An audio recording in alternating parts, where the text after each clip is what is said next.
Hello, everyone. Welcome to this 2026 Comrades webinar series. Really looking forward to these. Excited to be here with you all. If you are here and in the chat, let us know where you're from. I see Hank is here. He says he's from Cape Town, but he's listening in Vereeniging. Those are two very far apart cities. But let us know where you're from. Let us know which number comrades you're going for. If you're a novice, if you are going for your green number, if you're going for back-to-back, which also makes you an up novice. But yeah, we are really looking forward to being here. We've got an awesome program lined up for you. So I will go through that in just a little bit. Let me just get through some of the introductions with everyone who is here. I see Anand Patel is from India, so that's awesome. Kerry Ann is in sunny UK. Kerry Ann, I'm hoping that I'm assuming that's sarcasm because I've heard it's been raining every day in 2026. Pretoria, someone from Randburg, someone going for number 9. So really, looking forward to this. So let me just get into a couple of introductions before we get into a couple of the meat of the evening and going through the rest of the night. So let me just do a couple of introductions. He's sitting in the background for now, but he is here. The person that you see on screen there is Coach Lindsay Perry. He has a postgraduate degree in sports science. He is known as the official Comrades coach and has been for what is nearly his double green number for the number of years that he has been doing this. Lindsay, has taken our athletes to at least 4 Olympic Games. He has also coached many athletes to some of the world's most prestigious and well-known events, one of which being Comrades. He coached Caroline Wasman to her gold medal, as well as Shanae Bosman as well. And he's not too shabby a runner himself. He has a marathon PR of 2:45 and a Comrades best of 7:11 as well. So welcome to Linz, and we'll bring him on in just a little bit to teach us and tell us all things Comrades. We also are lucky enough to have Nontutuko Mashimani with us. Nontutuko is a very well-established Comrades runner herself. She has run 8 Comrades and 8 Two Oceans Ultras. She's an international marathoner as well as a 100-mile trail finisher. So nothing too simple there. She is also on the CMA board, right, and is chairperson of CSI and the Charities Committee. And she'll be joining us for that tonight. And is ethnomedicine practitioner specializing in nutrition and iridology, so knows her stuff as well. So very excited and very blessed to have Nontutuko with us tonight. Then we also have a guest speaker. So Nick Chiway.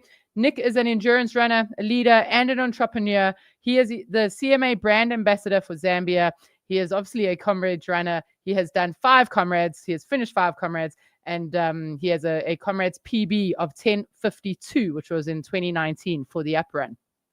For those of you who don't know me, my name is Shona Hendricks. I am the head of the female athlete program here at Coach Perry, and I created the Running Through Menopause training framework. I've done a number of international marathons, a number of South African marathons. I've done 6 Two Ocean Ultras and 7 half-iron distance triathlons. I'm the former head of sports science at the University of Pretoria. I have a postgraduate degree in sports science, an MBA, and a CSCS certification. So really, I'll just be hosting things tonight, trying to make sure that everything runs smoothly, but also I'll be taking you through a presentation on something that runners love to talk about. So we'll get to that in just a little bit. But let me just tell you what we're going to be going through tonight, all right? So we are going to be, we have Nick Chiway, as I mentioned, who's our guest speaker, and he's going to tell us a little bit about his journey. Nontu's going to talk to us about the Run for Charity, and then the coach is going to come on and focus on where we should be now. What are we really focusing on and what we need to focus on for the next 4 weeks? We're going to talk about qualifying, we're going to talk about seeding, and we're going to talk about strength training. So let me just bring on the coach in the meantime, just to say hello to him. Hello, Linz. Welcome to the start of 2026. Here we go. Yeah, how's it, Shona? Amazing. Yes. We're already in February, so it feels like we are getting close. I have been going on and on to people about being patient, and I guess we need a little bit more of that.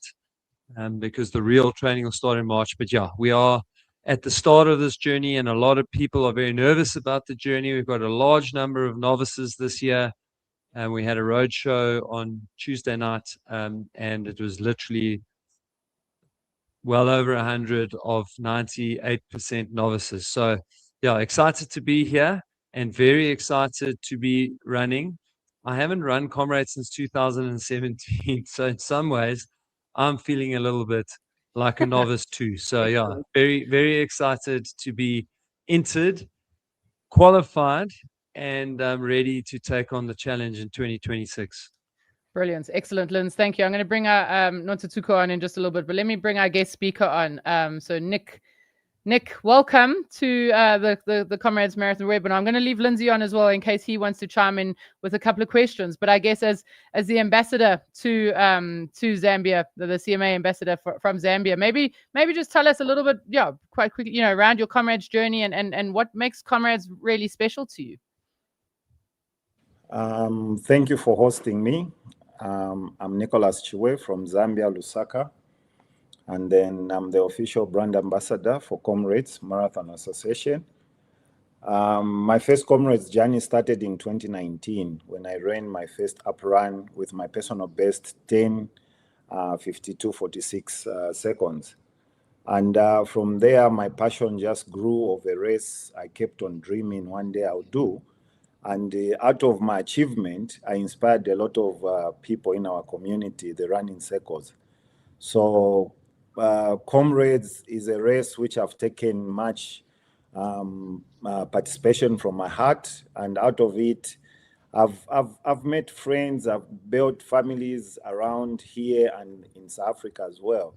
And I'm well known in South Africa. At times I'll travel with my colleagues from Zambia. They'll say, do you live in South Africa? They'll ask me that question because of the warmth I've gotten out of knowing people who run Comrades. So really my journey started officially, I would say, in 2019 when I took my first up run race. Awesome. Thank you. And that was your first one, and that was your PB. So that's amazing. And as Lindsay mentioned, we got so many novices. How did you experience that first one? That's your PB, but what was that like for you? Yeah, any stories or war stories to share from that first one that essentially was your PB as well? I'm saying it's my personal best because I've run 5 Comrades. Last year was my 5th Comrade. And the 2019 is my best time because that was my bronze, and the last 4 Comrades, after COVID kicked in, we are still getting back to our original fitness, the way the ideal things used to be. So the race really has transformed me in so many aspects, physically, mentally, spiritually. I've grown. I'm better than I was in 2019. Even the way I understand running now, it's different from the time I started running Comrades or the first race I took.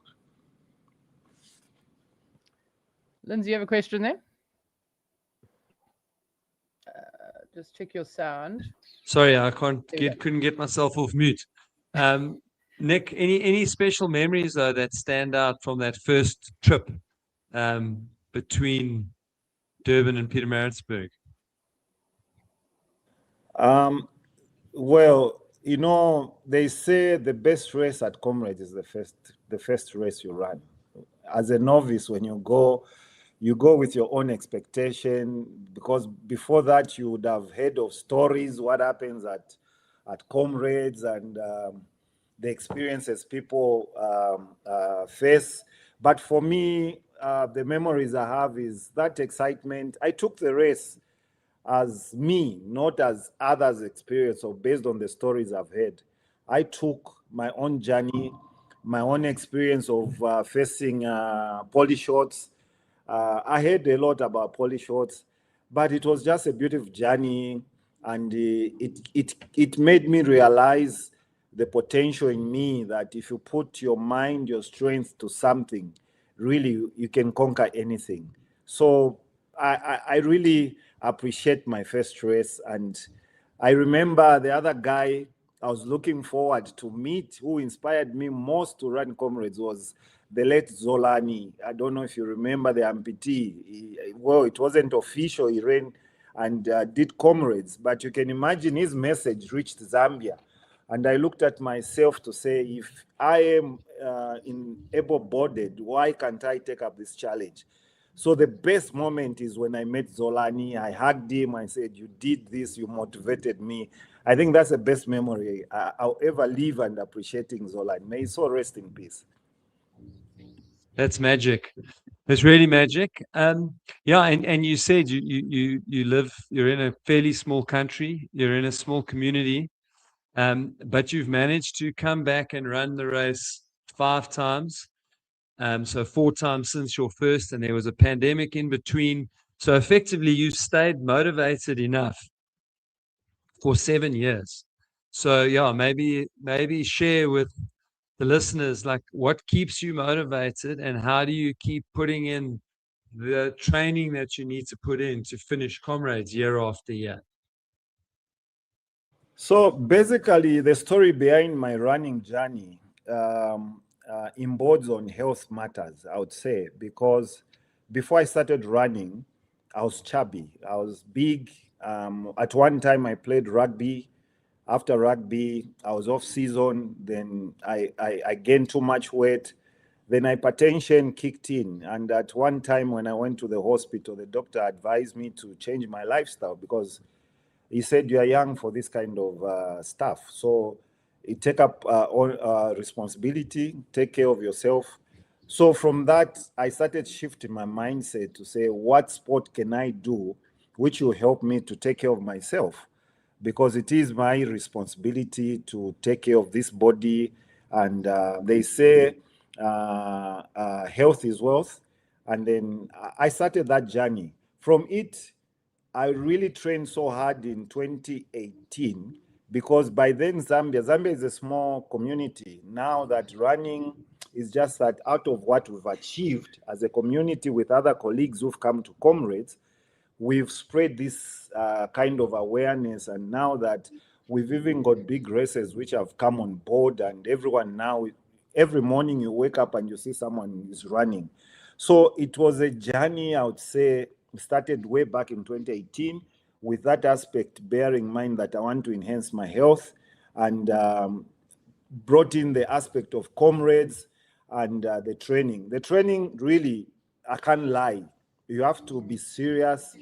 I've got a principle of 2 Ds, determination and discipline, because the discipline aspect comes in that you do what you're supposed to do. At a time you've said, I'm going to train. The determination is that you want to achieve your goal at a specific period. You've said that I'm going to get this. So all these factors, I worked on myself. And like I said, really, Comrades has transformed my life, my journey, and I'm better than I was yesterday. Of course, through the mercy and grace of God who gives us life.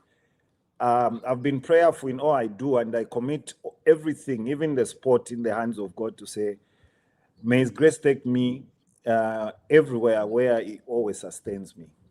That's been my journey. Amazing. Cool. I absolutely love that. And then I think a really important question, Nick, and you know, something that we're quite spoiled with South Africans. We grew up with Comrades on our doorstep, literally, you know, like, and we travel down and watch the race often. We would as a family, you know. And for you coming from Zambia, like, what advice would you have for people, you know, that are traveling across our borders? You know, what are things that you would want to advise people on coming to South Africa, and perhaps in particular Durban? You know, maybe, yeah, I mean, you've obviously got that experience. It's a closer travel, you know, maybe not so much. Some of the guys in the chat are from Brazil, but yeah, any advice that you would give some people coming into Durban for the race? South Africa is a beautiful country, the Rainbow Nation. You are warm, your hospitality, the infrastructure, the facilities, and the kind of level of development you've reached. Of course, where I'm coming from, we are still developing, I would say. And so yes, you have challenges here and there, like any other countries. You know, it will have challenges here and there. But if you know where you are in South Africa, you are safe, you know. But you don't take it for granted to say that you compromise on security aspect. So if you need to travel to South Africa, you need to know where exactly you want to go, whom you'll be with, and what business are you going for. And people say, no, South Africa is dangerous. South Africa, there are thieves everywhere. But really, every place has got thieves and crime is everywhere. But of course, what gives comfort is where you are going and what business are you going for. So if you need to travel to South Africa, plan your trip. Like I do I've traveled to Cape Town by road with colleagues just to come and run 2 oceans. We've gone to those extremes, but we've driven and come back to Zambia. So the best way is always just plan early. Your planning should start early. Know where you want to go, what races you want to run, and hotels, they are there. You just book and arrange and see what best service you can get. I think put your documents in place. Of course, they are like in my case, we don't require visa when you are traveling to South Africa. Can come, stay 30 days and back. And it's 2 hours flight from Lusaka to Johannesburg. If I'm driving, it's 24 hours. And the road I go through Kazungula and Botswana, Martins Drift, I'm in Pretoria, I go via Durban, or if I'm going to Cape Town. So really, it's accessible, and the process is not that tedious, I would say. Yeah. So it's a place to go and have fun, especially Durban. It kicks and you enjoy it. I love that. I think one of the things as South Africans we take for granted is, when we go to Durban, it's the same food. We don't. If we're going from Gauteng, most of us are driving, so we don't have to worry about our kit unless we forget to pack it. But that's a totally different. It's a totally different problem. But yeah, how do you make sure that being so far away from home, you still get the things that you need before races, the things that you used to? What are some of the little tricks you've learned so that you don't arrive with one running shoe or your racing kit's gone missing or anything like that? There's a principle we always say, runners, that whenever you're traveling, never forget your running shoes, and never put your running shoes in the luggage checked in, because anything can happen. So basically, when I'm traveling, my running kits, let's say I'm coming for Comrades race, the shoes I'll use, the shorts I'll use, the top, my jersey, whatever, those are my hand luggage. I don't even compromise on that. Of course, there's a limitation on what quantity of liquids you can carry. So if you know what gels you use, I don't really much use of, maybe I'll learn from Coach Perry now that what gels can I get on. But I've been running, believe me, you won't, get this, but I've run Comrades raw. I haven't used much of the gels. So I've trained my body to run based on the natural nutrients like water, bananas, and on the way potatoes, and Coca-Cola. Yes, it works on the way if you need sugar. Of course, I'll carry a bit of sweets on the way as I'm running. But when I'm traveling for a race, any race I'm coming for in South Africa, if I'm flying, I have a hand luggage of my running kits. And the shoes I'll use, probably I'll put them on so that I'm getting acclimatized to the shoes as I'm walking. Yeah. So basically, those are the jits I use when I'm traveling with the running kit. I love it. I love it. Excellent advice. That's I've heard far too many horror stories of people losing their running kits and their check luggage and their luggage doesn't arrive. So I love that. That's excellent advice, Nicholas. Thank you. Nicholas, last question from me. And then Linz, I'm not sure if you have another one, but what's obviously you up for 2026? You tackling this year, and then what's you're halfway, more than halfway really to green. Is that on the cards for you? What's the goals for you? And 2026 is on the card. I've already secured my entry. Good. And I'm chasing for a qualifier now.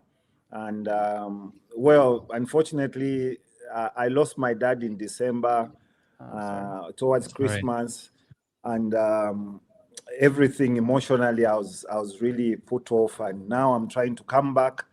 So God be on our side. Things will be done. We shall come and uprun the poly shots. achieve another maybe personal best coming forth. I feel I'm stronger going up because I've seen the 4 down runs have really grilled me. So I'm hoping the up run I'm going to run this time will give me the best time coming up. I'm coming for Comrades 2026, and I'm hoping Zambia will bring a good presentation, because each year the numbers have been growing, and we announce our presence at Comrades, and I'm looking forward. You know, one thing I love about Comrades is the cultural interaction, yeah, because we meet with different people. You learn from other colleagues or comrades who would come from wherever, which corner of the world. But basically, South Africa and Zambia, we are like 2 hours away from each other. I've had colleagues who came through to Lusaka for APSA. The Icon guys came through. Sipo has been to Lusaka, and Sabu Walala, what's her name again? The lady who does the last bus at Comrades. Oh gosh, yeah. I've forgotten her name. Yeah, she was here for, Hashida. yes. We interacted here in Zambia. They had a good time. They had a good stay. So I'm lobbying as Zambia is also growing in this new phenomenon of running. You guys, Coach Perry, one day visit Lusaka, come and explore, bring your vast knowledge. Let's have a workshop one day. You know, come and give us the insights of, you know, we are toddlers now. We want to start walking, running, and give us that information. So let's arrange feedbacks, or workshops. You come, you give us such information, we interact at that level. And some people don't even know they are coaches, you know. They just run, and with your guidance, of course, or other coaches who are listening who are here, it will be better. So it's one thing I love about this race is that the unity, the Ubuntu, it brings us together. So 14th June is not far. We'll still come and see you at your stand there. Yeah. Yeah, please do. Awesome. Please do. Good. Nicholas, We look forward to meeting you. My father was born in Kitwe. I've been up to Zambia a few times in my short life. So always happy for another invitation. So hopefully that'll happen. But we'll see you in June for sure. Yeah, absolutely. Nicholas, thank you so much for your time. I just wanted to share this one comment with you because I thought it was awesome. Such an amazing ambassador for this race, spoken from his heart and with such passion. Durban, it kicks. So yeah, absolutely love that. Nicholas, thank you so much for your time and for your passion. Thank you, and yeah, we'll see you in June. So yeah, thank you so much. Thank you, and see you. I look forward to come and see you guys. May His grace be with you, and God bless you. Thank you. Brilliant, awesome. Thank you, Nicholas. Brilliant. I'm going to pop you guys off there. Thanks, Lynn. So I'm going to pop you off as well. All right. So next up we have Nontatuko Masumani. Excuse me. Sorry, I got that right and then I messed it up. Okay, so sorry about that, Nontatuko. Apologies. I brought you on now, guys. This is an avenue that Comrades is really, really passionate about. We are behind Comrades in supporting this drive as well. And so yeah, Nontu, I'm going to hand over to you to take us through the race for charity. You guys did phenomenal things. You have done phenomenal things for many, many years. And last year was again an excellent proof of that. So thank you very much for your time. Let me hand over to you. Thank you, Shona. Good evening, everybody, and welcome to this webinar. Today we're going to be talking about running for charity, and which is something so important at Comrades, because the story of Amabidi Charities, it's something that was established in 1996, a partnership born out of Comrades' deep belief that this race must mean more than just kilometers and medals. It must also mean community, care, and contribution. So through Amabidi, we created a platform where every stride taken by our runners could be translated into rands of hope for those in need. So it is a very important aspect, and I always say that it's our muscle at Comrades of PR, where we showcase not only the race but what the race represents, and it's a spirit of Ubuntu and also spirit of giving,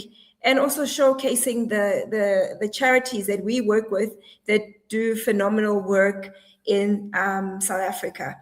So this year, last year, we raised 8 million rands.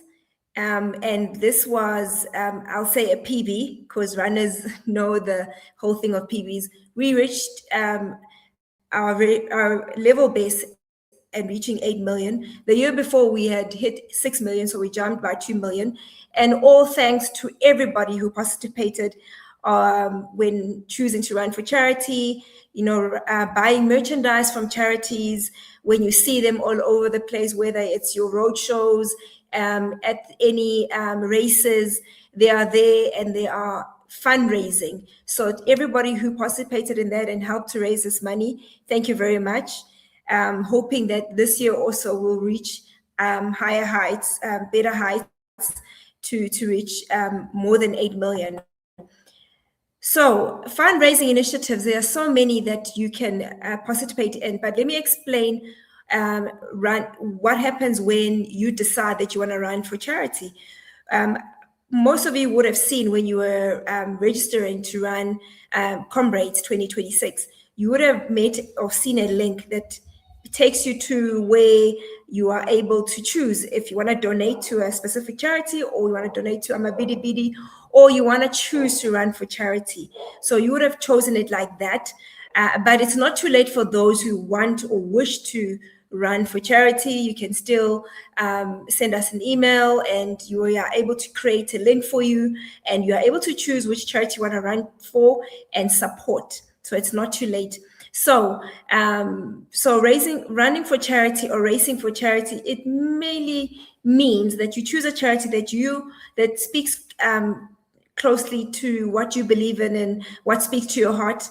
Number one, your job as a race for charity runner is to showcase the charity to your family, your friends, your community. You market that charity, but then also you are able to supply a link to them so that they can click that link and give you a donation, and all goes towards running for charity with that charity that you've chosen. And remember, there's no limitation to how much you can raise, but also there is no. I believe that the more all of us take part in this, the more money we will raise for charity. And the most important thing is that every little counts. I mean, if you look at 22,000 runners who are lining up or are going to line up at Comrades, and each and every one of them raised something like 1,000 Rand each, that is a lot of money they would have contributed. So I'm encouraging everybody to participate. Every little counts. Then there's win a car, ticket sales. The charities, again, will be selling tickets for 50 Rand, where you are able to stand a chance to win a car. And we're going to talk about win a car also later on, but that is another way of helping charities to raise funds. And there's donations with entries, like I've spoken earlier on, where when you are registering to run for charity, you are able to donate to any charity that you wish to donate to, or you can donate to the Amabidi Bidi umbrella, and that money gets divided amongst all the charities. And we have merchandise that we sell, which we'll also talk about. So like Shona introduced me, I am Nontutugo Mashimane, and I'm going to be running my 9th Comrades this year. And each and every Comrades that I've always ran for charity. And I also was a novice once, and I said at one of the road shows where Lindsay Perry was attending, and I was moved by something that you can do for while you're running Comrades, and that's running for more than yourself, and running for a bigger cause, and running for more than just the t-shirt, the medal, the vibes, everything that goes on at Comrades, which is fabulous. You're running for more than yourself. You're running for people who will never ever repay you. So ever since I started running in 2015, I've been running for charity, and it's made my Comrades journey one of the best things I've ever experienced in my life. Athletics achievements, I've been involved with Comrades ever since I was in high school. I go to a high school that is in Maritzburg that Comrades used to use or used to involve in the build-up of Comrades or on the Comrades Day. So I was a volunteer since I was in high school, and I've been also a member of the CMA for a long time, since 2015. I've been a CMA volunteer, and also I ran a couple of marathons nationally and internationally. I've swam, made my miles, and I ran a Karkloof 100-miler. And I'm a sports fanatic. I believe in sport. I love sport, and I love Comrades. And being part of the Comrades team and being of the family, Comrades family, has changed my life. So, and being part of Comrades Marathon, CSI and charities, I'm a chairperson for that committee, and really always trying to thrive to have more and more runners running for charity, raising more funds that do absolutely wonderful work has been, an achievement for me. Then let's go to the next slide. Oh gosh, what is happening? Sorry, is that the right one there? Not too sorry. There to there. Is that okay? Yeah, I don't know why thank you. I'll jump off there. No, that's perfect. So last year, the committee and we came up with an initiative that will be able and has been able to help the charities raise more funds, but more importantly, the clubs. They've been able to work together to actually fundraise for Amabidi charities. And the club that raised the most for charity with all their runners put together won Spirit of Comrades Award.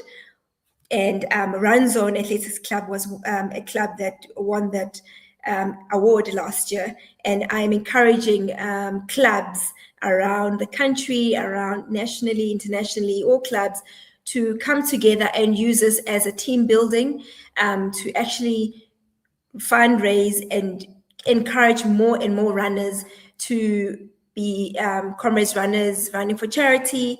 The more you have from your club, the better. And the more you have runners running for your club and this initiative, you can use it when you are doing your fun runs or your training runs where you be fundraising. And with all that, it grows to a big number. So we are very proud of Run Zone to actually have come at the Spirit of Comrades and collect the award. So that was a very exciting initiative that we, as the CSI and Charities Committee, put together. I spoke about the merchandise and memorabilia. The charities have on hand things that they sell that are part of fundraising. There's the famous Amabidi beads that I feel each and every runner should have around their neck on Comrades Day. They mean so much. They symbolize a lot, and they show that we are contributing towards the Amabidi initiative that was started in 1996. And we have socks, a range of socks. We have arm sleeves. We have caps. We have so much. And obviously, we're going to have a new set for 2026 that we'll be selling. And this merchandise is sold at where you'll find any charity, whether it's a roadshow, where it's at some races, where you find one of our official charities. They'll be selling this memorabilia and merchandise, but also at the expo.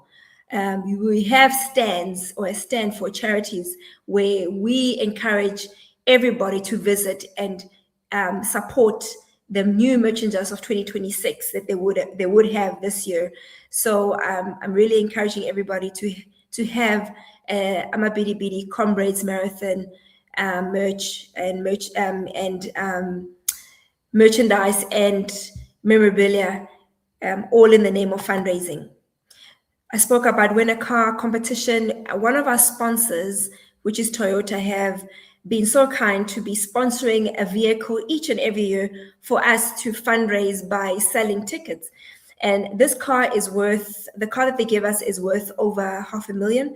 And we were so happy and proud that last year we sold tickets for win a car for close to R1 million. So we doubled what the car is worth. So I'm sure that Toyota, wherever they are, they're very proud that we used the car to the maximum to actually fundraise. So I also encourage everybody, whether it's a Comrades runner, family, friends, colleagues, anybody who meets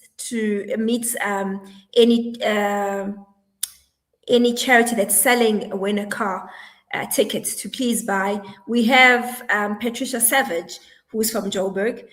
She won this car and she only bought 2 tickets, and you can buy these tickets also online if you go to the Comrades website. And she only bought 2 tickets, which is R100, so she actually got a car for R100. That is her luck last year. So I'm encouraging you, you never know, this year could be you who's driving away with this Toyota vehicle. The most important thing that I actually want to emphasize before I log out is that when I'm speaking to runners all over, I always say to them, the message I give them is that, the most important thing that you need to understand, that whether you're a novice or you're chasing your back-to-back, or you are probably wearing your green number, remember that your Comrades journey is not complete until you run for charity. Because, Comrades is not just a race from Pietermaritzburg and Durban, or Durban to Maritzburg. It is a race from the heart to humanity. So when your legs grow weary and your spirit, is wanes, remember that there's a child out there, there's a mother, there's a community somewhere whose hope runs along you as you run your Comrades Marathon on the 14th of June this year. And that is what makes you not just a runner per se, but you're a hero in motion. So as you register for Race for Charity, which I know most of you will, and you prepare for the 2026 run, which is an up run, I'm asking you guys to make a commitment to run for charity, run for a cause, run for Amabidi, run for a change. And the change that we want to see in this country starts with us. So the little that we're able to do, and especially we are so blessed that we all love running, we all love Comrades, and we use that vehicle, Comrades Marathon, to make an impact in our country. It's such a blessing. So I'm encouraging all of you that, let's carry this legacy forward with pride. Let's continue to prove that the ultimate human race is not only about endurance, but it's about humanity, and one of our great leaders in this country, the late Nelson Mandela, once said, sport has the power to change the world. It has the power to inspire. It has the power to unite people in a way that little else does. So let's run, not just to cross the finish line, not just to cross barriers of inequality, poverty, and despair. Let's run for hope. Let's run for healing. And, let's run for humanity. That's what it has done for me. And my life, when it comes to running the Comrades Marathon, has never been the same since the day I decided to run for charity. And I'm encouraging all of you to actually do the same thing. So thank you for listening and being part of this webinar, and hoping to see you on the next ones. Yeah, Nonsku, thank you so much. I think there's a couple of gems that you said in there, and one of the things that I'm going to hold that is, which I love, is you said, you're heroes in motion, which I absolutely love. I mean, as it is, Comrades, like you say, is such an amazing, vibe, the culture around it, everything around it, as we know. This is just something, and there's a couple of comments that have come through around people saying, it's so powerful to also have something when you're really in the deep dark place of Comrades, to have something, you're running for something bigger than yourself. So thank you for that. Shona, just to add to that, I mean, Comrades is one of the most gruesome, hard things that anyone will ever do or have done, but the most beautiful. And when it gets hard, because everybody knows, well, I think the coach will tell you, Comrades starts at 60 Ks. So your legs, everything is familiar up until 60Ks, where at 60Ks you need to dig deep. And that's when your why comes up. And one of your whys, if you're a charity runner, you think about the reason why we're here. And it's one of them is there's a charity out there counting on you, rooting for you, whether there's a charity for children and in need, and it's for cancer cause, and for nature, which is one of our charities, Sandparks. And, there's people suffering, affected and infected by HIV and AIDS. You are there and you are doing it for them. And they can never repay you. They can never say thank you to you because they don't know you. You don't know them, but they are appreciating the fact that you put up your hand and you said, I'm going to be one of those people that are going to be using the vehicle, Comrades Marathon, doing the most hardest thing that they'll ever do in their life, but I'm going to add a notch to it and run for charity. And also one thing that also Comrades Marathon has done or does for anybody who chooses to run for charity is that if you raise 6,000 Rand or more, you are given a thank you. It's literally a thank you from Comrades Marathon, where they give you a special seating that you choose if you want to be in that seating, which is C seating. And that helps because of, the Comrades is gun to mat. Everybody knows that. And some people at the back, maybe at F or H, you lose time before you reach your first mat. So being in the front, it helps. And with the 2 starts that happened last year, the charity runners were right in the front with the green number. So literally you were like an elite runner on second batch. Yeah. Yes. So also it's literally, and I want to say it's a thank you from Comrades. I don't want people to take it as, you buying a seeding or anything like that, because all charity runners, they are not running for that seeding. It's more than that. I don't think anybody is as shallow as that. You're running for a cause. You're running for something that is amazing and something that's going to live inside you, that you were a runner in motion, a hero in motion. And and you decided to dedicate your Comrades not only to your family, your friends, but to people who don't know you, but they appreciate every stride that you took. Amazing. Notsu, just before you go, there's a question that came up, and I know the answer to it, but I want to please ask you the question about the win a car. Can you enter to win a car even if you're not running? Is it open to everyone or only to Comrades runners? It is open to every single person. So even people we encourage people to go to the expo, even if you don't run Comrades and you not and you don't have anyone who's running Comrades, but the expo, when you walk in there, is for you to experience the vibe that is happening in Durban. We have people who are selling different things at the expo, and obviously when you get there, you'll see the car and you are able to buy the winner car tickets. So even online, anybody, you can log on and buy those tickets. Anybody, you just have to be a person who's not Comrades a person who's working for Comrades, unfortunately, or Toyota, but anybody else can. And it helps us because we want everybody in South Africa to take part in this Comrades Marathon experience. Brilliant. Okay. Nontuko, thank you so much for your time. There's some amazing comments coming through saying how much you've inspired people. I agree. But thank you so much for your time. It's always very special to have you on. And we will definitely see you again soon. Thank you. Thanks, Shona. Yeah, we'll see you on the next one. Thank you. All right. Okay. So let's get carrying on with what's we're here for as well. We also hear the head coach. So let me just make sure that everyone is silence. I'm getting a lot of background noise there. No, right. So then that must, let me change my ears around. Maybe when I put that. No. It seems to be fine, Linz. Don't change your ears around. I think you're right now. Just speak. Let's make sure that everyone can hear you. Yeah. Yeah. Okay. Good. All right. So, guys, before Lindsay gets started and I hand over to him, I mean, he's going to take you through. There's been a few questions that have come through. Like Natasha is here asking, what is the most difficult part of the course of the up run? There's a few questions that have come through, and Lindsay's going to answer those in the presentation. I'm going to talk about strength training after this, and then we are going to stick around for a little bit of a Q&A afterwards as well. So post some questions down in the comments. I will flag them. But yeah, we want to get through the presentations as well. We do know that everyone obviously has an evening and perhaps the Sona speech to catch up on. So yeah, but right now we're listening to the head coach. So Linz, I'm going to hand over to you.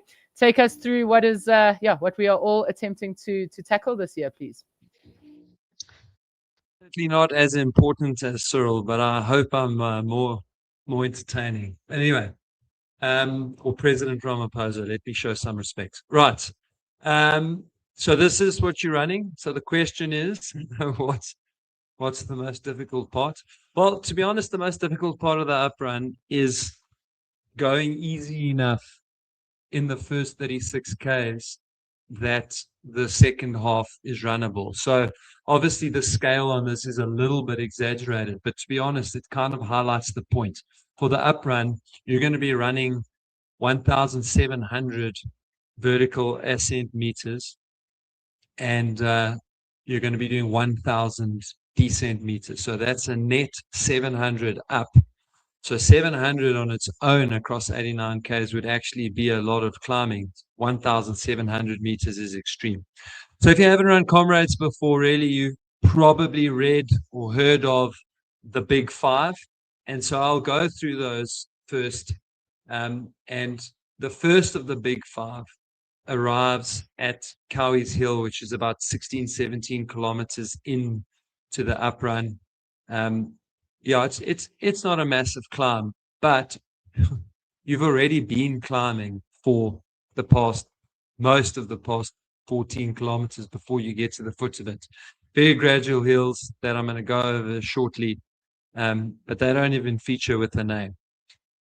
The second of the Big Five is Fields Hill, and on this profile, obviously, that looks like a wall. In reality, Fields Hill isn't that steep. The very beginning of it is quite steep, and it comes just after the half marathon mark, but it is really, really long. And the most interesting thing about Fields Hill is that because it's not super steep, is that often this is a part of the race where you actually realize just how fit and strong you've become over the last 6 months. And the good news is that if you do feel like that at Fields Hill, you know that you're going to have a good day at Comrades. The trick is not to take advantage of how good you feel and to power up Fields Hill. You've got to be super disciplined and hold back and really just make sure that you're saving yourself for later in the day when you get to Fields Hill. Then you get at around about 36 kilometers, Bothers Hill. Now, Bothers Hill is quite significant. Firstly, because now you've done 3 of the Big Five.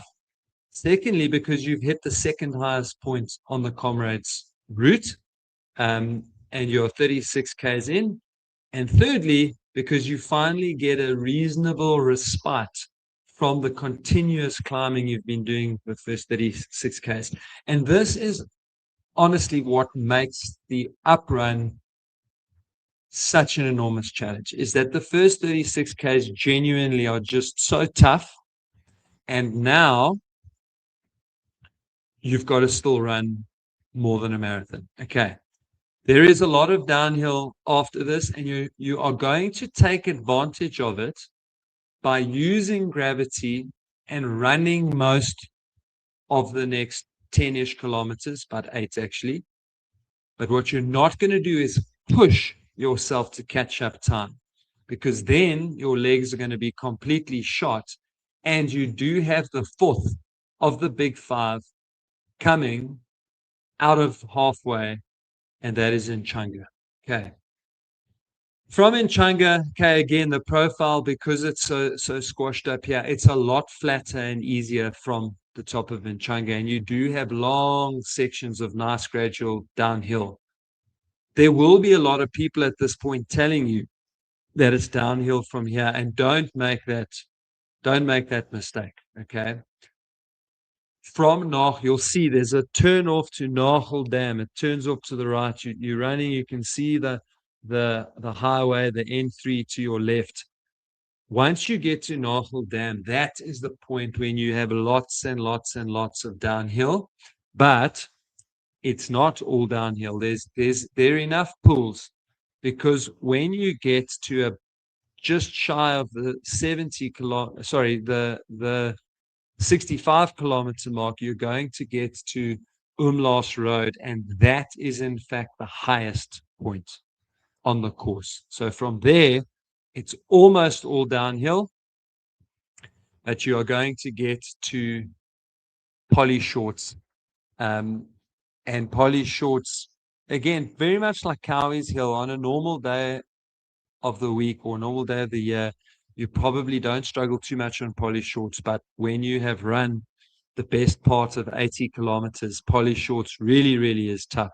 The good news is that you will then have 6Ks to roll down the hill. Now, what makes, and that's the answer to the question, is what makes the uphill or the up Comrades, what makes it so hard? And it's the fact that the big five, while difficult, are not even remotely near all of the climbing. That's the problem. So when you start the race, immediately as you leave Durban, you're going to go up quite a short, steep hill to get onto the highway. Then about 3.5 to 4Ks later, you're going to hit Tollgate Bridge. So you're doing another climb within the first 5Ks that nobody even talks about. And then you get to 45th Cutting at about 8 kilometers. And 45th Cutting is not an insignificant climb. But what's most significant for me about 45th Cutting is that once you go down the other side of 45th Cutting, you pretty much don't stop climbing until you get over Cowie's Hill. So there's some very small depressions as you go through Westville. And only when you get to Cowie's Hill and run through Pinetown do you get some respite from the climbing. Then you get onto Fields Hill. You do Bertha's Hill, you go through Drummond, and you go over in Chunga. And then we get to what's known as the Harrison Flats. But in reality, are the Harrison not so flats, because you're constantly doing gentle pulls up and long gentle pulls down. I mentioned Umlaas Road in there, and I've got an extra hill in there that doesn't exist for the up run. And then you get to Little Impanchini or Little Polly's, and I promise you that is something you need to watch out for. So if I go back one slide, you'll see that little hill before Polly Shorts. Now, even seasoned runners make the mistake of getting to Polly Shorts, and because it's been a long day, because you're so tired, because you're desperate to get to the end, you think to yourself, Polly Shorts, finally. The difference is that seasoned runners realize straight away, because while it's hard going uphill, they realize this is too easy. And then they know, damn, I'm not on Polly Shorts. I'm on Little Polly's, Little Impanchini. So when you get to roughly 76, 77 kilometers, and you think to yourself, Polly Shorts isn't so bad, then you know that you are not actually yet on Polly Shorts. Okay, so now that you know what we are training for, let's jump into how do you train for it.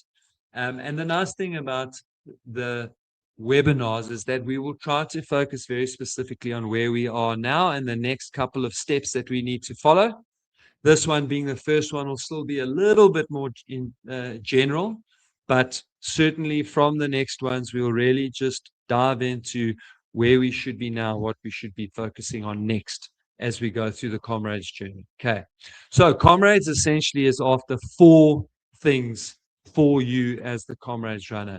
The first is that we want you to start the race. So we want you to have a successful journey, to train well, to qualify, and to not get injured, so that you can line up in Durban and start with everyone making their journey to Pietermaritzburg. It's also really important to us that you enjoy the journey. Okay. I always ask people about their first one. And I can tell you now that my first Comrades was just about my worst Comrades in terms of how I felt. I've had one Comrades where I dislocated a bone in my foot coming down both this hill, and I still enjoyed that Comrades more than I enjoyed my first Comrades.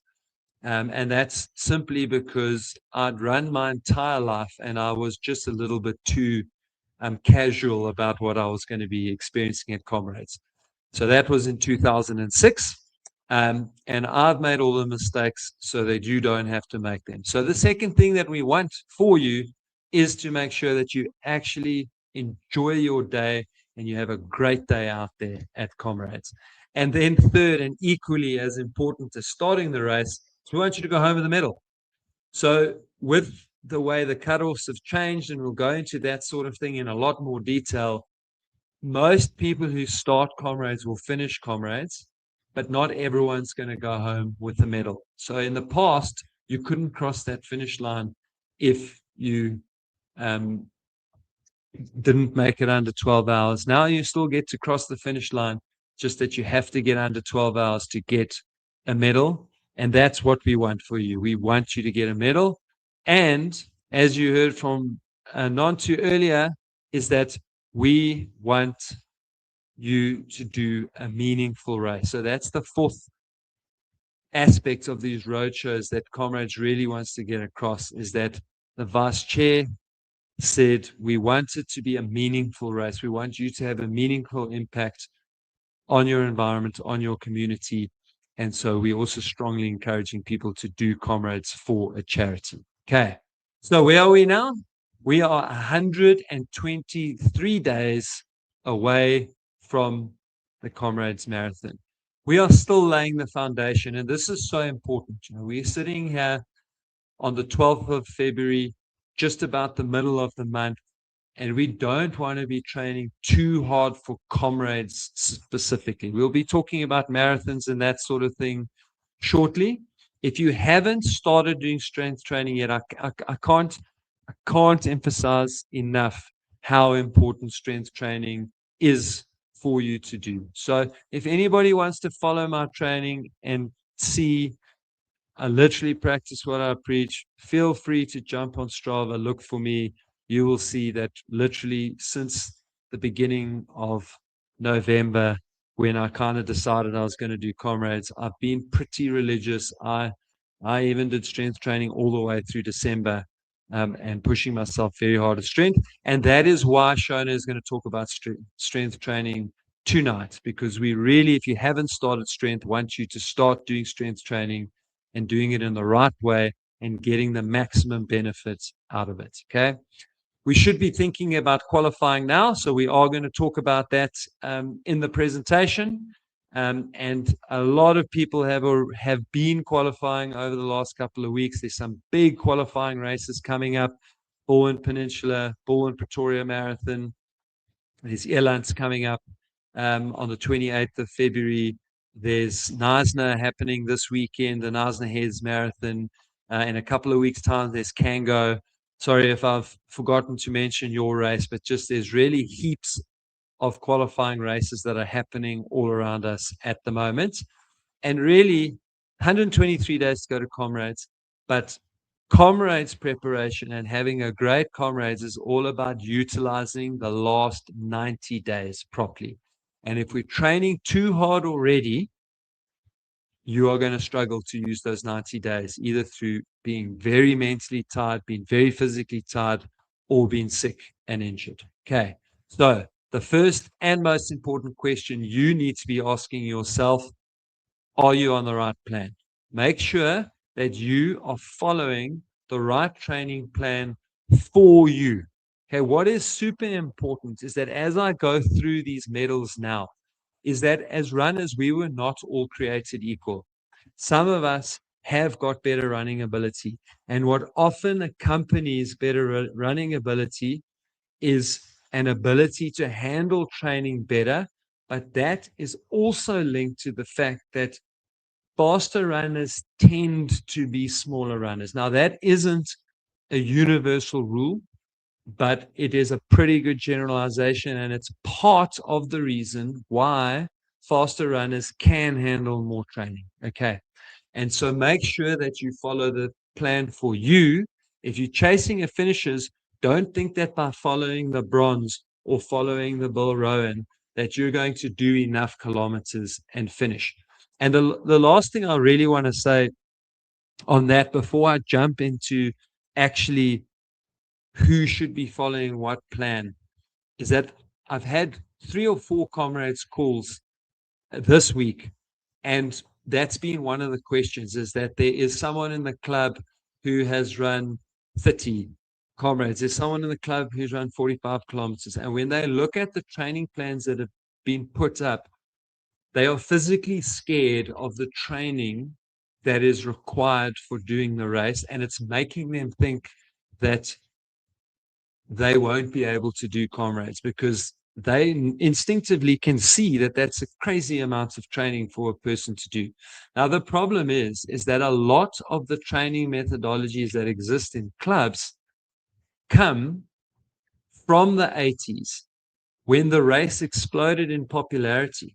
But previous to the 80s, there were only a handful of people who, well, I mean, I say a handful, but let's say in the late 1970s, there were about 1,900 people who finished comrades, and almost half of them ran silver. So think about that. There were more silvers when there were less than 2,000 people running. I think it was 1979 that I looked at the stats. Someone can go and check me. 1,900 finishes, 900 silvers. Now, then the race exploded in popularity in the 80s, and people who were running 11 hours, 10 and a half, or 10:59, you had to run under 11 hours, 10 and a half hours, 10 hours. Who were they looking to see how you should train? They were looking at people that were running comrades 3 hours faster than them. Okay. And so that's where this crazy amount of training has come from. But what it does is it sets you up for injury. And we're going to talk about that a little bit later in. So just hold that thought. Right. So who should be following what? So if you want to run a silver or an Isabel Roche Kelly as a female, you're looking at, you've got to be under 3 hours for the marathon, 18 minutes for a 5K, 38 minutes for a 10K, and a 125 half. If you've got aspirations of a Bill Rowan, you're looking at a 3:35 marathon, a 22-minute 5K, 45-minute 10K, and a 142 half. For Robert Machali or a sub 10, sorry, so Silver and Isabel Roche Kelly are sub 7.5. Bill Rowan is under 9 hours. Sorry for our international audience who don't know what all these medals mean. A Robert Machali is a sub 10. And to get a sub 10, you're looking at a 4-hour marathon, a 24-minute 5K, a 51-minute 10K, and a 154 half. Then a bronze medal, which is a sub 11 comrades, is a 4:24 marathon, a 27-minute 5K, a 56-minute 10, and a 2:05 half. And then the finishes. Okay, don't panic when you see that number. 4:48 is really the statistical number that means that finishing comrades is safe. 30-minute 5K, 61:10, and a 2:16. I don't want you to panic because so many people who run 4 hours 59 still come and finish comrades. It does, however, mean that on race day, you have got a very small margin for error. So you definitely want to jump in and come and listen to every webinar. Make sure that you don't make any mistakes. Make sure that you don't start comrades injured. Okay, we want to be as consistent as we can. Guys, that is the most important thing. The number one important thing for comrades is consistency. You will have a better comrades if you ran 40Ks, and I don't mean a long run, I mean 40Ks in total, 4 times 10Ks. You'll have a better comrades if you run 4 times 10Ks every single week from here to comrades than you will if you do huge weeks that lead to you getting sick and injured and you miss 2 weeks, 3 weeks, 4 weeks of training. Okay, we want to be consistent. We want to do the optimal amount of training so that you can remain consistent and train day after day, week after week, month after month. Okay, it is ideal if you have just qualified or you're literally about to qualify. And that is so that you can take a break from this hard training you've been doing since December and January. Lots of people train hard in December because they've got time. And then the rest of us start training very hard in January because we panic. Comrades is around the corner. And so once you've qualified, it is a very good idea to take a 10 to 14 day break from running to really mentally freshen up and just let all those niggles that have built up get out of your system and make sure that you don't injure yourself after your comrades. But the most important thing about qualifying, and I might be stealing from a future slide, is that although it's ideal to qualify now, the most important thing is that you qualify when you're ready, because we don't want to have to keep repeating that effort, because every time we run a hard marathon, it steals from us our ability to train properly for comrades. What's super important, guys, is we are not in peak training yet. That is coming in March. Okay, so I'm going to flick through these medals because they are all quite, the slides are fairly similar, but where the big difference comes is where we are in terms of our mileage. Okay, so January and February, it's all about building consistency, laying down the foundation, laying the habits, but we really just want to be building up nice and slowly through January, February, and March, and we're only looking at getting into peak training in April. Okay, we want to be looking at between 35 and 45 kilometers a week. And I know you're all thinking that's nothing. I promise you, you do not want to be getting too much further than this if you want to stay fresh, mentally fresh, and be able to train properly in April and May. Okay. For most of the bronze medals, we hopefully are in very focused training for a marathon. If you have developed any niggles, then please, guys, treat them now. So for some of these slides, when I talk about these general principles, that's a little bit because I'm trying to spread that out, and that kind of does apply to everybody. If you have a niggle now, if you have an injury now, get to the physio, get it treated. Rather rest a few days now than sit with something that becomes chronic and really impacts your training down the line. And we're looking at about 50 to 60 kilometers a week in training for the bronze medal guys. Okay. Robert Machali, your aim is to be around 55 to 65 kilometers a week. The Bill Rowan's 7.5 to 9 hours. You are doing a lot more training. And so you do need to already be taking care of your fatigue, making sure that you're not too tired, making sure that you're not pushing through mega fatigue already so early in the year. You are probably doing quite a lot of high intensity training now because you're trying to get a fast marathon under 3.5 hours, and you're already sitting at 70 to 90 kilometers per week. And then finally, the silver medal runners. Okay. Recovery is absolutely key for you guys. I'm going to touch on recovery later on. Honestly, it's important for everyone. For you guys, it's critical. I know everyone who's been in the ecosystem is probably getting tired of this joke, but the silver medal and Isabel Roche Kelly runners, they are people who don't like their family. They need to get away from them, and they certainly don't have friends. So they've got a lot of extra time for training. And in this group, when I get to the amount of kilometers now, you'll see it's quite a lot. It does sometimes get a bit tricky to figure out, am I sore, a little bit stiff because I've overdone it, or am I injured? Okay, so I'm going to give you a little checklist that I use when I'm in mega hard training for a marathon to try and decide what an injury is. So there are 3 things I'm looking for. If I feel something is uncomfortable when I'm running, does the discomfort progress while I'm running? If the answer to that is yes, I stop running and I seek treatment. Okay. If there's no progression during the run, and actually it feels like it gets a bit better when I run, that's typically what I would then consider some training soreness, and I'd continue. The second thing that I look at then is, okay, from run to run, how does that feel? So I can feel it, it's there, but when I train, it really doesn't get any worse. And when I come back to train tomorrow and the next day and the next day, there is no progression. If there is progression run on run, Even if the progression is very, very slight, I will stop. That's an injury. It needs to get treated. And then the third thing that I'm looking at when I'm trying to decide should I carry on running or not is that after each run, I'm looking at around about 2 hours after the run. Is there an increase in the pain? Does it come back? And then I also look in the morning. So if the answer to that is yes, I'm off to the physio and I get treatment. If the answer to that is no, then I kick it on to the next morning. And then if I'm still fine the next morning, then I'm like, great, this is okay. I can continue to train with this particular injury. So that's how we make decisions in the silver. You are doing loads of speed training now because you're trying to get under 3 hours, which is 4:15 a K, and you'll be running anywhere between 90 and 140 Ks a week while you are training for the marathon. Okay.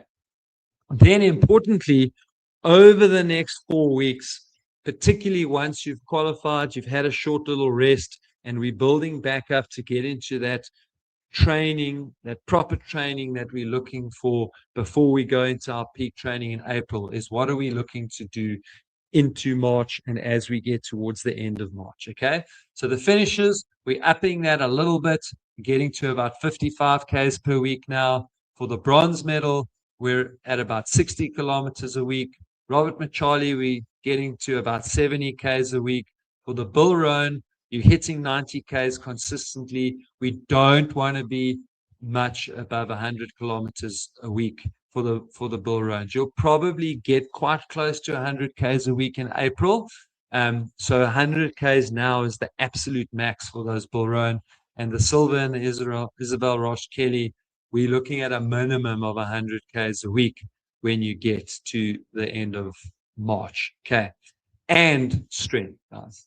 So you must be doing strength training, and without being too repetitive, that's why we're going to talk about it later in this webinar. Okay, so we want to qualify, we want to recover from that qualifying effort, and we are going to build into March. Okay, now just to reiterate around qualifying, okay, is that when is it best to qualify?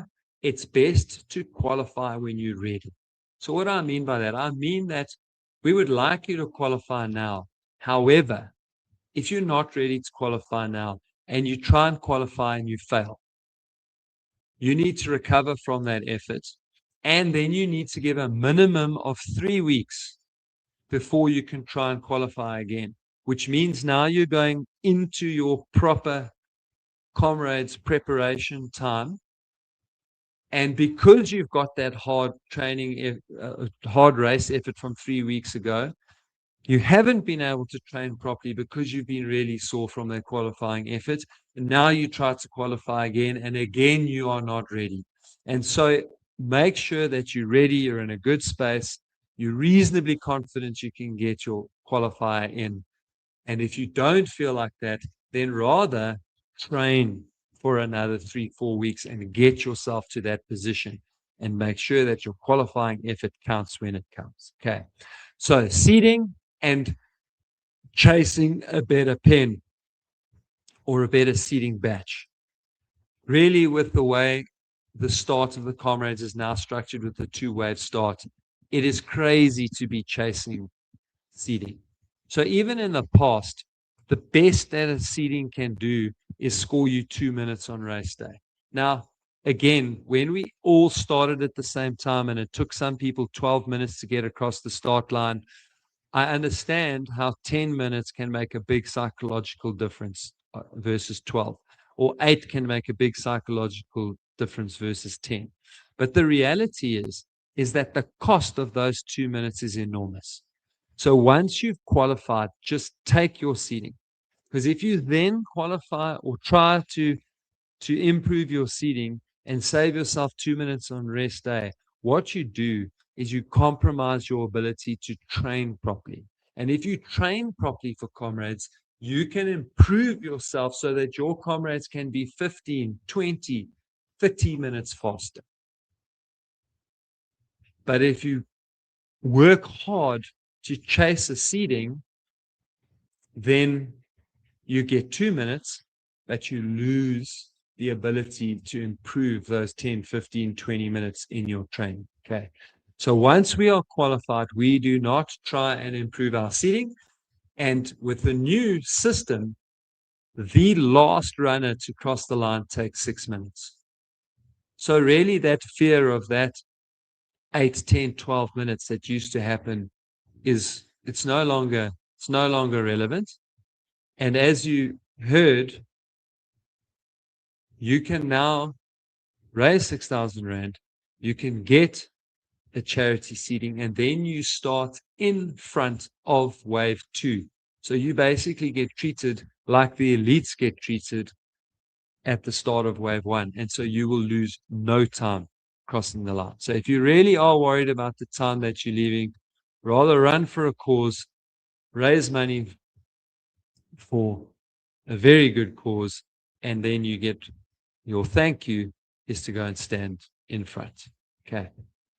So the most important stats of all, 68% of runners who do not finish Comrades start with an injury. Okay, that's why I really spent so much time on that first slide to say, are you on the right plan? Because if you get injured, that is your single biggest threat to not finishing Comrades. So how can we help you not be a statistic and make sure that you don't start Comrades with an injury? Well, we want you to recover properly. So I'm not going to spend lots of time on this graph, but it's just a really great visual representation of what we're looking for. The green line or the top graph is what we are looking for when we are training. We put a load on the body, and that load causes damage physically and physiologically. Tendons, muscles, ligaments, bones. The actual ability of the body to deliver oxygen, carbohydrates, fats, and to remove waste products out of the body. Those things are compromised when we add a load. And when we finish the training, we're actually in a weakened position compared to where we started. And then the body starts the repair process. But the body never stops when it gets us back to where we were. It improves things so that next time we can handle the load better. And if we allow enough recovery, that's when we start to see the improvements. If we don't allow the recovery, if we do training, if the training's too close together, if we train too hard every time we train, if we don't eat properly, we don't sleep properly, which we're about to talk about now, then that is when our body doesn't recover fully. And then we do the next training session before we've recovered, and we start doing damage instead of improving. And that's when you go into overtraining, injury, and illness. Because the truth is, you can only benefit from the sessions that you recover from, or put a different way, in the absence of recovery, you will get injured. Okay, so how do we look after that recovery? How do we make sure that we're recovering properly? I love to think about this as a triangle for two reasons. Number one, the triangle has a base. And if we look after that base, then that peak can go so much higher. So the bigger and the better our base is, the higher we can push our performance peak. And secondly, what the triangle does is it shows it's got a nice big bottom where the important things go. And when we get those important things right, then we can add on other types of recovery to really make sure that we get those extra 2, 3, 4, 5% in recovery. So the most important things: sleep or rest and nutrition. Okay, so we will be doing a webinar that'll focus on nutrition soon, because strength training is mega important, nutrition mega important. So we'll bring those two together quite early in this training process so that you can put the stuff into action. So for the nutrition, I'm going to keep it quite simple tonight and just say that I want you to think of your day as in training and between training. And your in-training part of your day is obviously while you are training, plus the first 45 minutes after exercise. And then between training is the rest of the day. Now, in training, the most important thing that we're looking for is to provide the energy. Okay. So you can either fuel for training, in other words, in between, you really make sure that your nutrition is amazing. And you are eating the right things all the time so that when you start exercise, you are fully loaded, you are ready to go. Okay.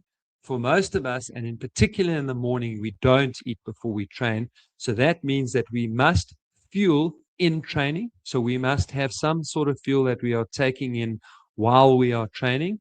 And then in that 45 minutes after training is critical for reloading our muscle glycogen. So we want to take in 500 to 750 mils of a high carb drink, fruit juice, or something similar, sweet tea, a breakfast cereal, something that's quite high in carbohydrates that can get absorbed quickly and go straight into the muscles. And we want a small amount of protein so that we prime the body to start the repair process. And then what's important is that for the rest of the day that you eat well, that you eat enough protein, that you get in your good fats, you get in your micronutrients, and you generally aim to eat well. And we will have a webinar to really unpack what does eating well look like and feel like. And that'll be coming up early in March. Okay. Next is sleep. Right. So I hate preaching a specific amount of sleep because we all live such different lives that it's quite hard for you to get a magic number. And I always feel like if I give a magic number, people switch off because like, well, I'll never get there. So what I like to focus in on is the quality of the sleep. How do you improve? If you can only get 4 hours or 6 hours, whatever it is, how do you make sure that those 4 hours are the best they can possibly be? Okay. So again, I like to work in threes. So 3 steps. Number 1, half an hour before bed, we get off screens. You get off laptop, off television, off tablets, off cell phones. For half an hour, talk to your partner, read a book, but get off of devices so that you can really start to slow down your brain waves and decompress and get ready for sleep. Coupled with that, create a routine that starts at a similar time and gets you into bed at a similar time. So off screens is part of that routine. And if we create a habit, your sleep will improve and your ability to fall asleep will improve. Okay. The second thing is that we don't want sleep disturbance. So we don't want a red light on a TV or the new aircons. I mean, they basically shine the brightest blue light. Turn your aircon on at night now, it's like your bedroom is bathed in sunshine. So stick black masking tape or something similar over those blue flashing lights, red lights on a TV. Keep your cell phone out of your bedroom. Okay, that flashing lights that alerts you that there's a message on your phone, that disturbs your sleep. So we want to get rid of sleep disturbances and have a really dark bedroom. And then the third thing is that if you can, you really want to control temperature in your bedroom. If you can have a cool, dark environment with a good sleep routine, it's going to do wonders for how well you sleep. The next important thing in the recovery is making sure that you have a well-structured plan that takes into account that you do long runs and hard runs in relatively well-spaced out, that you do your easy runs and recovery runs in the right place, and that you have some strength training to take that takes into account your rest of your week's training, and that your plan has recovery weeks built in after qualifying efforts, after your very long, hard training sessions. So the structure of your training will also help you to recover on a weekly and on a monthly basis. So that is really key. And once you have got those things right, nutrition, sleep, structure, then things like foam rolling, percussion guns, massage, compression boots, then those things start making a difference for you. Okay. So your milestones for success for the rest of the year. And remember, from here on in, all the other webinars are going to be very specific to where we are now. But this being the first one, I just really wanted to let you see into the future and where we're going. So we're looking to qualify now, but the most important thing is that you qualify when you're ready. In March, when we start training for Comrades, we really want to have a good idea of what shoes we are planning on racing Comrades in. If I find a pair of shoes that feel absolutely blissful when I put them on, and they've got between 200 and 400 Ks on them, I normally keep those for Comrades and maybe just do another 3 to 5 runs in them just so that I keep remembering what they feel like. But I really nurse those along until I get to Comrades. Peak training is going to start somewhere between the 1st and the 10th of March. Well, the build up to peak training is going to start between the 1st and 10th of March, depending on exactly when you qualify. Okay. You're going to be looking to do your A long run in April. So that'll be preferably a marathon, maximum 45 Ks. If you are doing oceans, that will then have an impact on May, but I'll talk about that shortly. And then in April, you also want to have sussed out your kit, your nutrition, so that you can really practice these things on your long training runs. Okay. And then in May, we've got the Comrades long run. So there's 2 things I want to address here. The first is, are you doing 2 oceans? So if you're doing 2 oceans, that's 56 Ks. That is going to be your Comrades long run. And it means that in May, you are going to run a maximum of 40 to 45 Ks. So effectively, you're going to swap your April and your May. So if you're not doing oceans, you're going to run 40 to 45 Ks. And then in May, you're going to do 45 to 50 Ks. If you're running oceans, then in May, you're going to do 40 to 45 Ks. And the other elephant in the room that I'm going to address is, should you be running, or not should you? I mean, you shouldn't. So it's easy to answer the question when it's asked to me, should I be running the Cape Town Marathon? No, you shouldn't. Can I run the Cape Town Marathon? Slightly different question. And if you are entered and you have a bib, then this is really the only year that it should even be considered. Because this year we have 3 weeks between Cape Town and Comrades. So you can use Cape Town as your long run for Comrades, but you have to be so disciplined. It is so important that you do not run that race too hard. I think you've got like 6.5 or 7 hours to finish Cape Town. Just double check that. Don't quote me on that. I will have a look and maybe feedback on that on the next webinar. But you can run that race very slow, do lots of walking, practice your nutrition, practice your race kit. But if you go there and run anywhere near your ability, it's going to mess up your Comrade. So yes, you can do Cape Town this year. Should you? No. In 2027, 2028, it's likely to be a 2-week gap, and then you'd be crazy to do both in the same year. Right. In May, you really want to sit down and figure out, what am I capable of doing on Comrades race day? You don't want to leave that to June, because in June, when you're starting to taper, you're feeling fresher, peer pressure kicks in. Other people will start telling you what you are capable of. But you must know what you've trained for, what you're capable of doing, and you need to plan that out and get ready to execute that plan and your nutrition strategy on race day.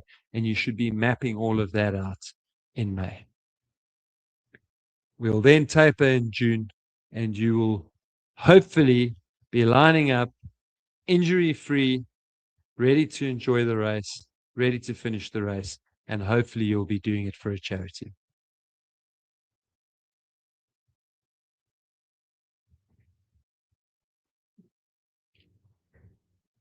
There we go. Sorry, Mark is muted. Linz, thank you. There are some really, really excellent questions. I'm cognizant of time. Should we crack on with the presentation and then take those all in the Q&A? You happy with that, or do you want one of those now? Yeah. Okay. Good. Because I'm also just cognizant that I've got the graveyard shift here of strength training, which runners hate as it is. So let's rather just crack on with the presentation, guys. Keep the questions coming. There are some amazing questions coming through. So keep those coming. Linz is obviously here. I'll hang around. Well, we're going to talk to you a little bit around strength training as well. So all right. So Linz, let me take you off stage. Let's dive into this. Lindsay spoke about strength training and it's so important, right? And I mean, I know this. I know you guys all rolling your eyes. I know you're going to drop off, but don't. Please just hang around because it is just absolutely vital, for the up and the down. But particularly for the up as well. And so why do we talk about strength training? And whenever I do this, I like putting this picture up because as a runner, I do this often, and I've been running, for ages, and then I go back to a yoga class, and I just feel like the Tin Man coming back into that class. But yeah, just a little bit of humor coming into this presentation. But why is strength training so important? The other thing I want to focus on is what do we need to be doing that's really going to help us, and how how are we going to get through this, with everything that Lindsay has just spoken about as well. So let's go into the why, right? So I'm female, stereotypically should love shopping, and so love a sale, right? So when you buy something and you get something for free, strength training is like that for me. It's like buying one thing and getting two things for free. You do strength training. Don't get me wrong. You pay for it. You pay money, but you're getting two other aspects for free. So you have to sacrifice something, but you're getting two other aspects for free. And the first thing of that is that you reduce your risk of injury. The second thing is that we reduce fatigue during a race, and you're going to eat those hills for breakfast. And the third thing is that we get faster. I'm going to break these down into a little bit as we go through. So the first thing is that we're reducing the risk of injury, right? Lindsay has spoken about the amounts of mileage that we're going to be doing. It is a lot. And the nature of running is that it's a cyclic sport. It's right foot, left foot, right foot, repeats over and over and over, rinse and repeats over and again, right? And so because of that, the load from running requires that our musculoskeletal structures are strong enough to sustain us through that high volume, and particularly for a race like Comrades. We need to ensure that the smaller muscle groups are working to stabilize, because the body's really clever, right? And so if you are doing something that, and there's a weaker muscle, what happens is that the bigger muscle is going to take over if the weaker muscle isn't working. And what that means is, because the body's a chain, it just figures itself out and it puts the load somewhere else. That might mean you land up with sore knees or sore hips or sore ankles. And we don't really, really want that. We want to make sure that we are strong enough to sustain all the volume that we want to do for Comrades.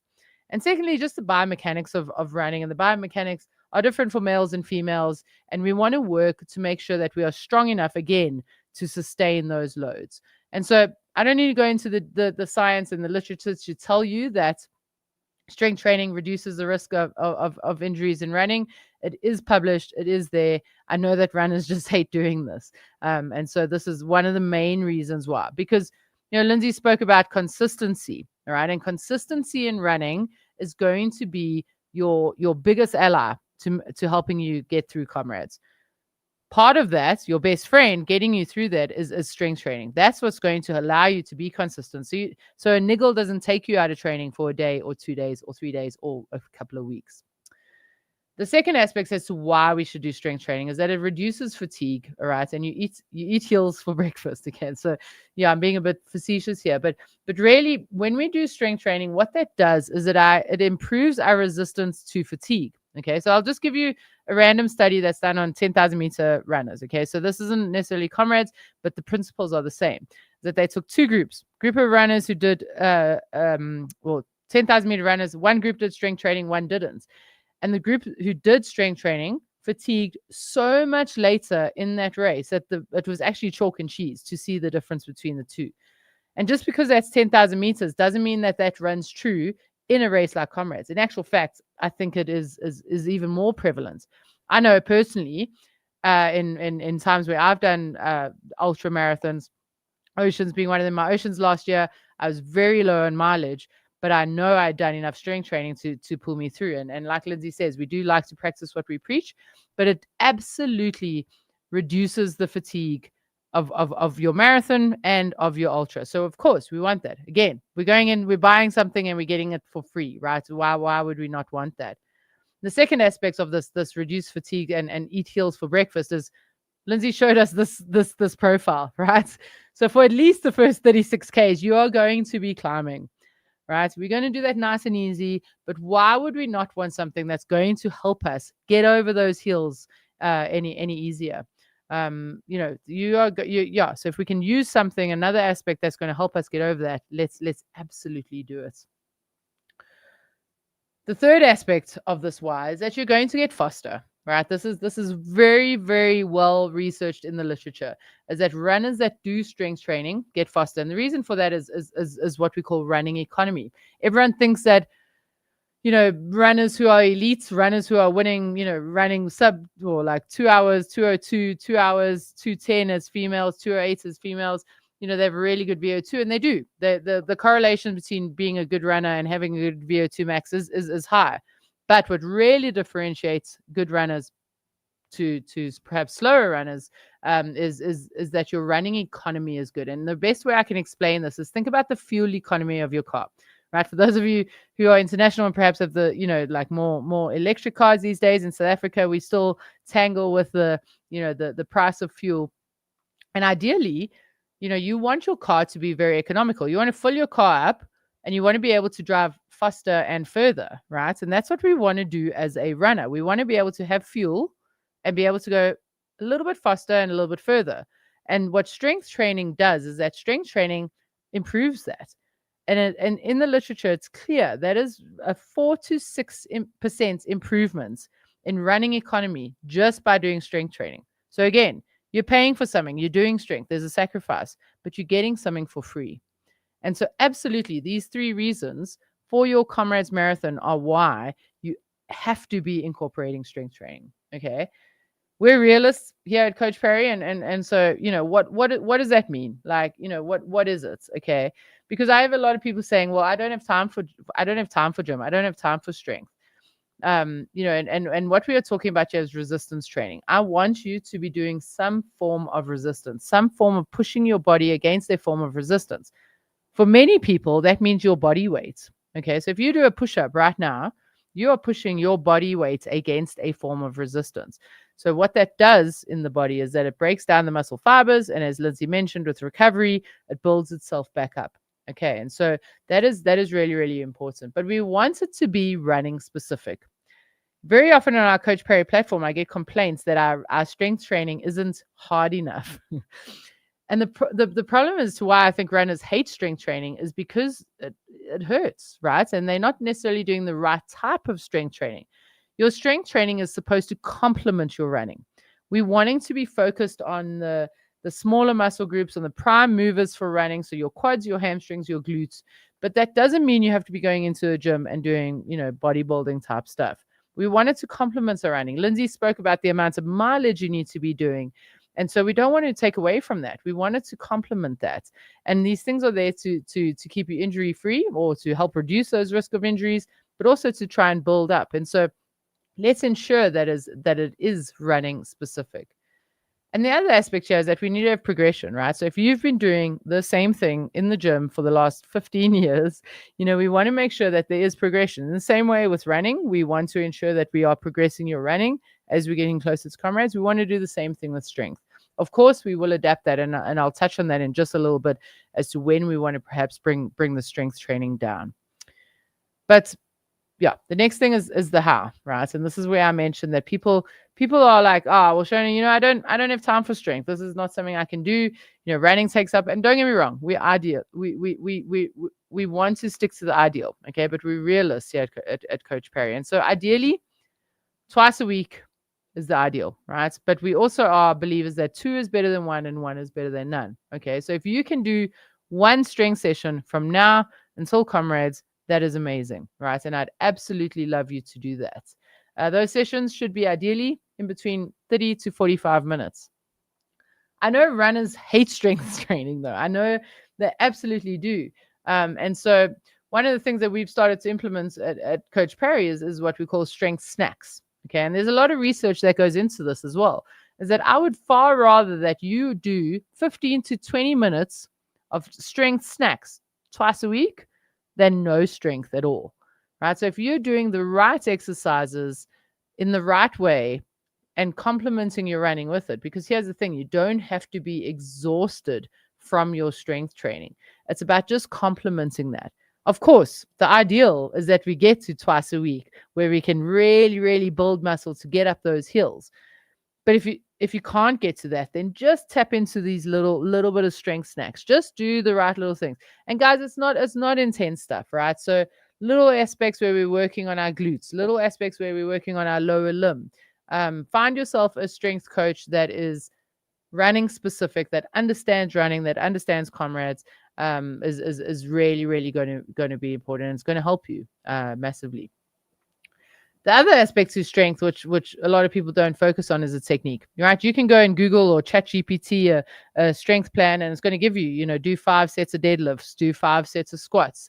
But guys, the way you do those exercises is far more important than the what of those exercises. Okay, so we do, like I say, we do very, very simple exercises on the Coach Perry platform, but it's about the how. It's about making sure that the angle is right, making sure that you're contracting the right muscle at the right time.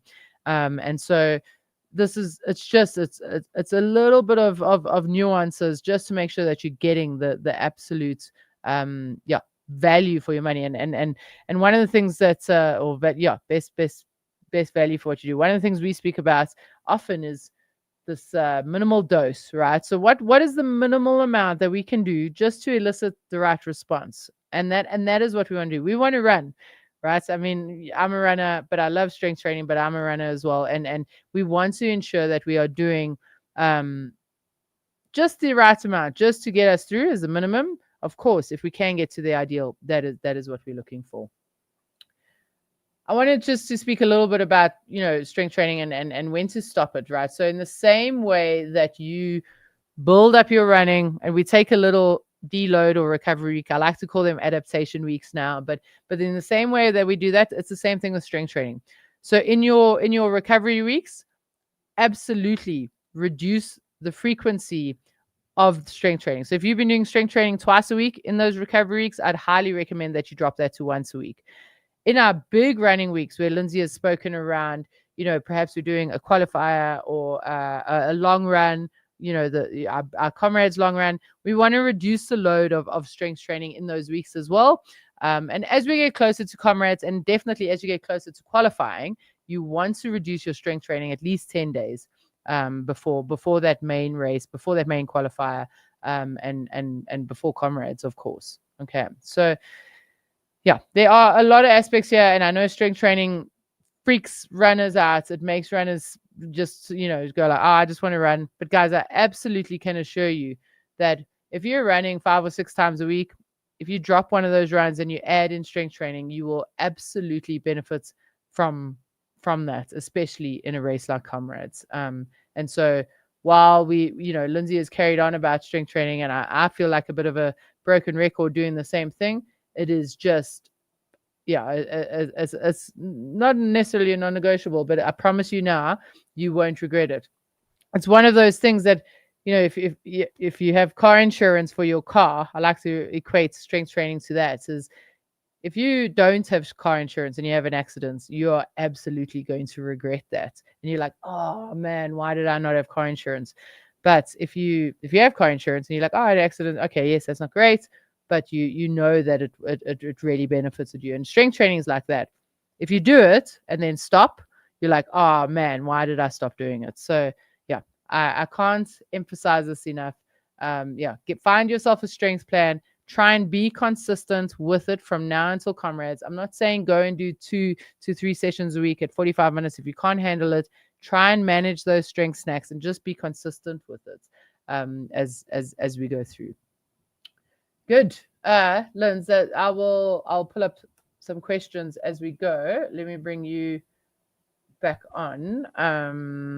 Yeah, let's yeah, Linz. So strength training. I mean, before I look at these questions and comments, you mentioned you've been quite consistent, and I know you've pushed through with strength. You've also equally gone a little bit too hard with strength, and then maybe rude that as well.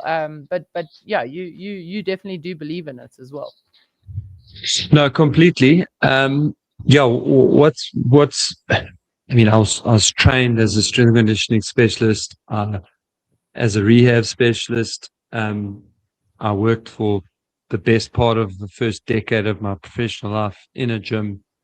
So I absolutely know what to do and how to do it. But I am an outdoors person. I love being outdoors. So it's always been a constant struggle between doing gym, and then I kind of fall into this little bit of a trap of, once I make myself do it, then I can easily get sucked into, I guess, much like people do with running, to be honest, get sucked into this trap of, it must feel like I'm getting the benefit out of this. And so, yes, I do. I tend to push myself too hard when I exercise on my own. Funnily enough, when I get into a group of people, not so much. Like, I don't know what and I think the reason why I'm saying this, Shona, is because we are all capable of doing it. And we are all capable of doing it well and doing it properly. But we all have to figure out what is the best vehicle for us to use to do it. And although I'm in a class now where I'm with an instructor, and the instructor is trying to get the most out of each individual in the class, I'm comfortable in that class to pick the appropriate weights for myself to make sure that we stick to the principles of minimum effective dose, so that I get the best out of the strength. And so, yeah, I think to your point, like, you can do this at home. You can absolutely, you don't have to be in a gym. Body weight exercises are probably enough. And if you're disciplined enough and you do enough of it to see the difference, because that's also a key for people, as soon as they see and feel the difference, it becomes easier to motivate. But find a way that works for you as an individual, and just accept that it's literally non-negotiable. If you do strength training, it makes a world of difference for races, all running, but for races like Comrades, it makes the world of difference. Yeah, absolutely. Well, while we're on strength, Linz, let me just stick to that at the moment, because there's a couple of questions coming through. Yeah, let me pop this one up. Which strength exercises are non-negotiable for preventing common Comrades injuries like ITB, Achilles, and knee pain? So, Rose, great question. So a couple of things. So runners in my experience, have the worst hamstrings that I've ever seen, right? So the posterior chain. So we're looking at glutes, we're looking at hamstrings, we're looking at calves and soleus. So soleus is the muscle in the calf, not the bigger one. That's gastroc, and soleus is the one at the bottom. So yeah, so we're looking, glutes, maybe some clams. So clams are lying on your side, sort of lifting the one leg up. Hamstrings, so hip raise. And soleus, if you bend your knee when you're doing a calf raise, we're going to be looking at soleus. So just really focusing on those muscles. Again, those are pretty easy. I say easy. They considered easy exercises. If you do them right, they hurt. But yeah, and sets and rep ranges, Matthew, we're looking again. There's a lot of research that's gone into this, but for the most part, 2 to 3 sets. 8 to 15 reps is fine. Again, Lindsay and I mentioned the low, that minimal dose of what we can do. Some is definitely better than none. Yeah. All right. But Linz, let me go back and ask a couple of questions that came through a bit earlier. Sorry, let me just pull up one or two of those. I really love this question from Rhodes. I know he just asked a strength question, but this is awesome. I love it. After coaching thousands of runners, what truth about Comrades do people only understand after they've run it?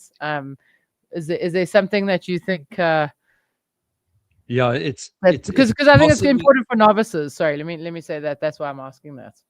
It's possibly the thing that I like the most about Comrades, and Rhodes has actually he basically never misses one of our webinars.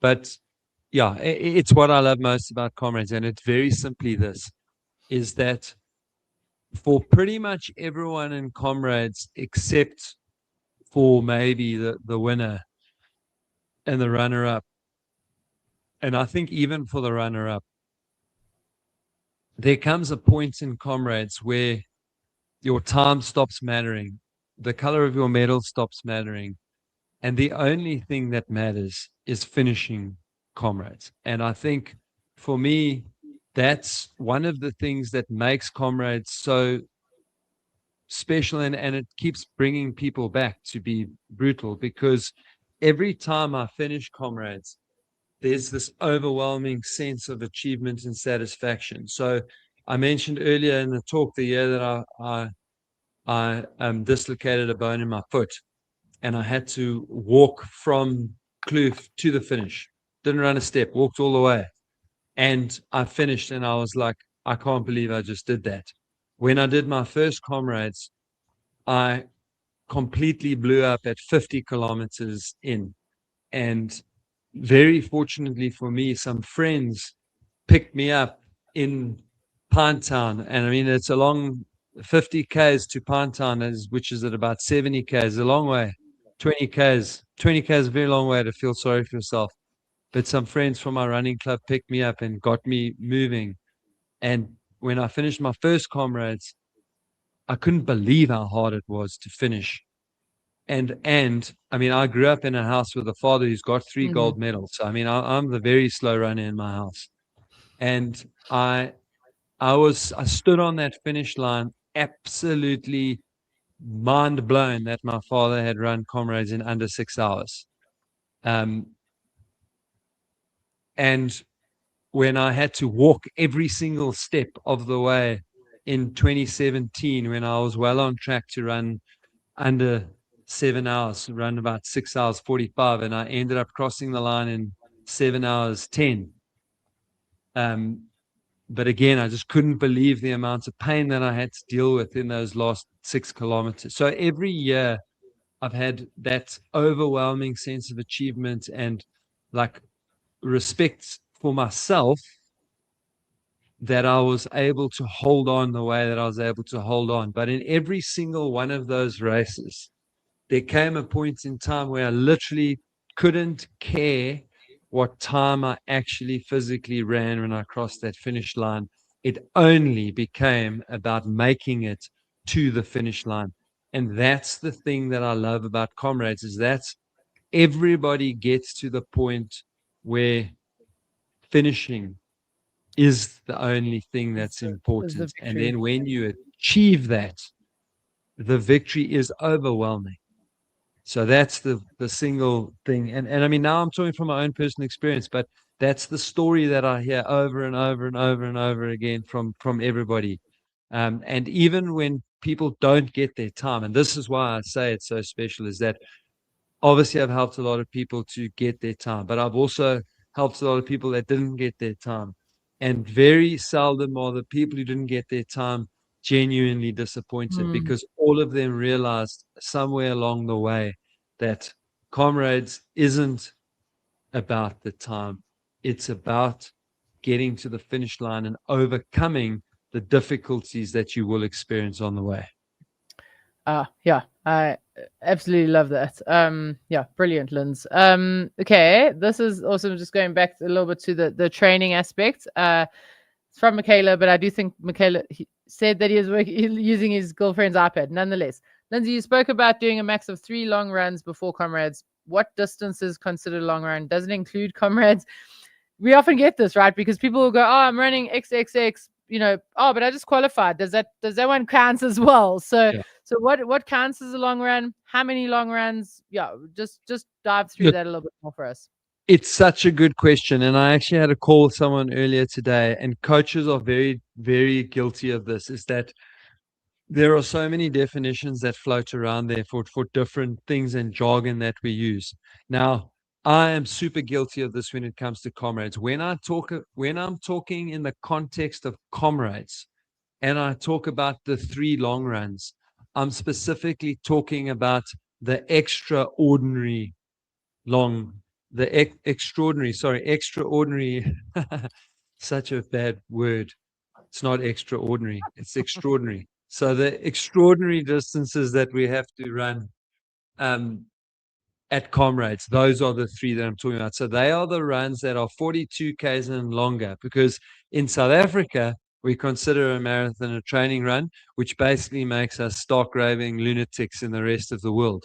But I'm literally, when I mention the 3 long runs, and I'm talking specifically in the context of Comrades, what constitutes those 3 long runs is runs that are 42 Ks and longer. Now it's a maximum of 3. So I love the fact that you included that in there, because most people hear what they want to hear, and so they tell people, no, Lindsay said you must do 3 long runs. No, I said you must do a maximum of, that's the most you're allowed to do. Now, what do those include? That includes your qualifier, it includes a training run, and then it includes what we call the Comrades long run. So those are the 3. It's a maximum of 3 with a minimum of 3 weeks between each one. Okay. So that is also super important. I prefer a month or 5 weeks between each of those long runs, but there must be a minimum of 3 weeks between those runs. And then typically for between the long run or the last long run and Comrades, I like 5 weeks for the majority of the field, 4 weeks for silver and faster. And so, no, it doesn't include Comrades itself. And guys, it's a max. I'm me, Lindsay Perry, Coach Perry. I'm doing oceans. That's it. That doesn't mean I'm not doing long runs. And I think that's also just an important thing to differentiate. So I will still be doing plenty of 30 to 36K. So 20 mile, just over 20 mile training runs. So I'll be doing lots of long runs. I'm just not going to be doing the 342K and longer runs. 2 oceans. That's it. Yeah, I mean, I think that's the thing, and a lot of people think more is better, and that's not always the case. So yeah, that is absolutely excellent advice. You guys, just to mention here, the next webinar that we have is coming up on the 4th of March. Okay, so any information that you're looking for on the webinars, we will have ladies or women specific webinars. Yeah, and we're going to dive into a lot more of the intricate kind of details, but the next one's coming up on the 4th of March. Check the Comrades website for these. If you registered for this one, you will likely get an email as well. Lynn's, coming back to these long runs, there was a great question here in and around pace. There we go. I love this. Yeah, Marjorie is saying, if I've already qualified and I want to run marathons and I'm a finisher, at what pace should I now run my marathons, or essentially my training runs, right? And talking about long runs, you know, like where, and I know we'll dive into this in future webinars, but what kind of pace are we looking to run these long run, easy runs at? Planned Comrades race pace. So, you know, we're training for a specific time at Comrades, and we want to do those at Planned Comrades race pace. And the reason we want to do them at Planned Comrades race pace is, it's multiple. There are multiple layers to it.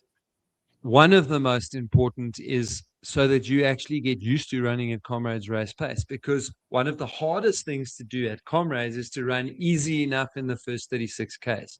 If you've practiced it before you get to Comrades, it's much easier to run easy enough in those first 36Ks. So that's super important. Your body responds very differently at Comrades race pace to any other pace. So we get a lot of runners who only suffer with cramp in Comrades, no other races, only at Comrades. And that's quite possibly linked to that change in intensity. Sure, maybe the camber, maybe the degree of difficulty, but it's very strongly linked in the fact that they're asking their bodies to do something that their body is not used to. It doesn't know how to do it. Okay, so we really want you to get used to running at that Comrades race pace. Your sweat rates change. How your body processes nutrition changes. So you want to practice your nutrition at Comrades pace, Comrades intensity. One of the things that's a little bit harder to do on those runs is, if it's possible, to try and get something resembling race conditions. So that means don't do your Comrades long runs at 4 a.m. And I know there's some safety considerations, but also try and push yourself into warm environments. So, again, if you're doing it in a marathon, that's typically easy. And if you run at Comrades pace in South Africa, you will generally be out there long enough to actually push yourself into the heat of the day. It's about testing your equipment, your nutrition, your pace, your race strategy, your run walk strategy. So you really want to dial in your run walk strategy when you're doing that long run. So yeah, that is the intention for these runs, is to really get as close to simulating Comrades as you can. Yeah, excellent. Love that. Thank you. Lindsay, I am cognizant of time, and you spoke around sleep as important aspects of recovery, but we are keen to answer a couple more questions if that's okay with you. No, that's fine. I mean, we did talk for long, so let's try and answer as many as we can. As many as we can. Cool. I'll answer the next one. A couple of people asking in and around strength work and how do we fit it in, right? So I'm saying to you that 2 is ideal, and Lindsay's saying, cool, run 4 times a week with all of this running. So if you're doing 5 running days, of course, again, just depending on whether that's the right thing for you or not. So if you're running 5 days a week, very likely you're on the Bill Rowan plan. But when is the best time to do those? So if we're doing 2 sessions a week, ideally, one of those sessions is a slightly lighter session where we're really just focusing on the stabilizing muscles, and the lighter sort of stuff. That I would do before you do an interval session. So perhaps out of the weekend into like a Monday, and then the next day perhaps an interval session, and then your second session, which may be a slightly heavier day where we're really trying to build some muscle, build some strength. So in our plans anyways, that's on a Wednesday, which leads into a midweek long run, and then obviously your weekend run. So it is key as to when you put these sessions in, but it's around how you also feeling. So if you find that you're really, really struggling with the running and the strength, let's look at that. Then maybe we need to drop that 5-day schedule to 4 days. We even drop one of the strength sessions to ensure that we have consistency with the strength as well. So just trying to manage that. But again, the strength training is not just let's kill ourselves as hard as we can. Let's complement what we want to do with our running. Liz, I'm not sure if there's anything you want to add onto that, or the only thing that I want to add there is that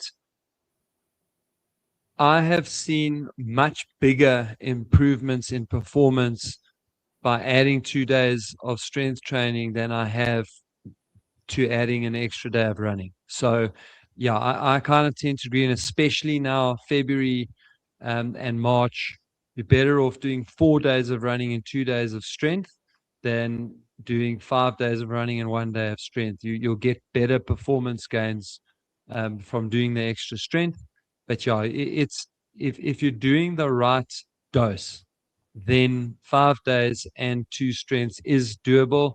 I will typically do strength in that scenario. I'll typically do strength on one of the running days so that I can keep.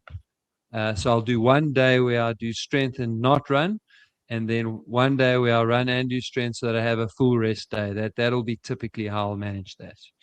I love that. And thank you for mentioning that, because this question came up as well. Is, can you do strength and an easy run in 1 day? So I'm glad you mentioned that, because for me, the most important thing is that you are getting a full rest day. So yes, absolutely, you can do strength and an easy run in 1 day. The most important aspect there for me is that, I mean, Lindsay and I joke about this all the time because I love strength. Lindsay does not love strength training. Okay. And so people go, oh, well, which do you do first? I like to do my run, and then I go and do strength. Lindsay treats his strength training like his vegetables and his Brussels sprouts. So he'll go and do his strength training and reward himself with a run. The most important aspect there, whether you're doing one or the other, is just make sure that you're fueling enough in between the two. So if you are doing your run and then strength, or whatever the case is, or vice versa, make sure that you're having some sort of fueling to mix that up. So yeah, love that. Thanks, Linz, for bringing that one up. And there's not a lot of research on that, but the current sort of accepted wisdom, if you like, is to do the focus session for the day first. So the more important session, I guess, but the one that is, so if for whatever reason you're doing speed work and strength on the same day, which you probably shouldn't. But in that scenario, you would definitely do the speed work first. But yeah, in terms of research, the research really shows that it doesn't really make a difference. So yeah. Agreed, Linz. Let's jump subject here, which are always a good subject to do, especially you say we're not in peak training, but let's we're moving towards that. So what kind of shoes should we be looking at? So I love the first question here. Will we be talking about training shoes and race shoes? How do we ensure that we have the proper shoes? And then just to mention a second question, which I'll leave up there. How often should we be changing shoes? Do we need a different pair for the type of training that we're doing? And I think, guys coming into this big block of training, this is a good question. Yeah. So look, again, there's always some personal bias in my answers because I still run a hell of a lot. And then there's also my experience with other athletes. But really, for me, Comrades is not about running in speed shoes. So, unless you are right up at the front, the sharp end of the race, I actually find that carbon shoes in particular are just so unbelievably painful to run Comrades in that my quads get so broken up and so watching and I've pointed it out to you guys on the side of the road many times, Shona, is you can literally see from people coming hundreds of meters up the road who is wearing carbon shoes and who isn't, because especially on the down run, when people get to Westville, it looks like they have absolutely no shock absorption left in their legs. It's like they're running on stilts, like wooden planks. Matchsticks. and the people who are wearing like very cushioned, high mileage neutral trainers still have some life and some energy left in their legs. So for anyone but the sort of top 50 trying to get a gold, it's high mileage neutral trainer.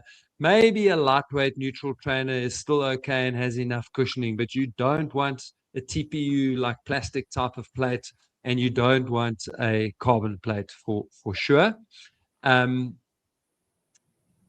So that's in terms of racing shoes versus training shoes. The second question is, look, if you're privileged enough to be able to have multiple training shoes, it really is a good idea. So there's good research to show that there is something to be said for rotating out shoes. So I use a cushioned TPU, so that's like a type of plastic rather than a carbon plate. I use that for doing my faster runs.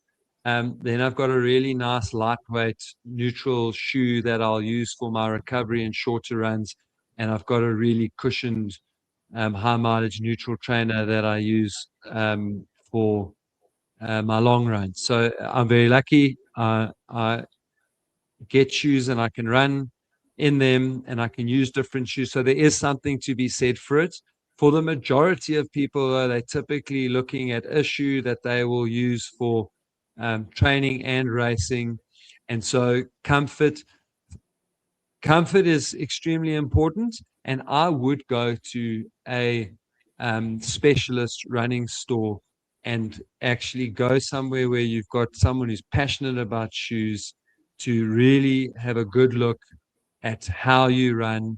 To be honest, I'd even go and see a fitness professional, go to one of the universities, go and see a physio bio or something along those lines, and just really make sure that you need to be, what do you need to be in? Do you need a neutral? Do you need a slight stability?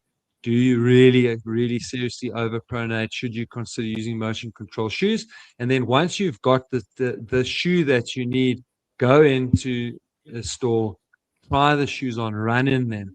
Make sure that shoe is comfortable for you, because all the brands are slightly different in shape and feel. They've got slightly different uppers, so that'll feel differently for you on your foot.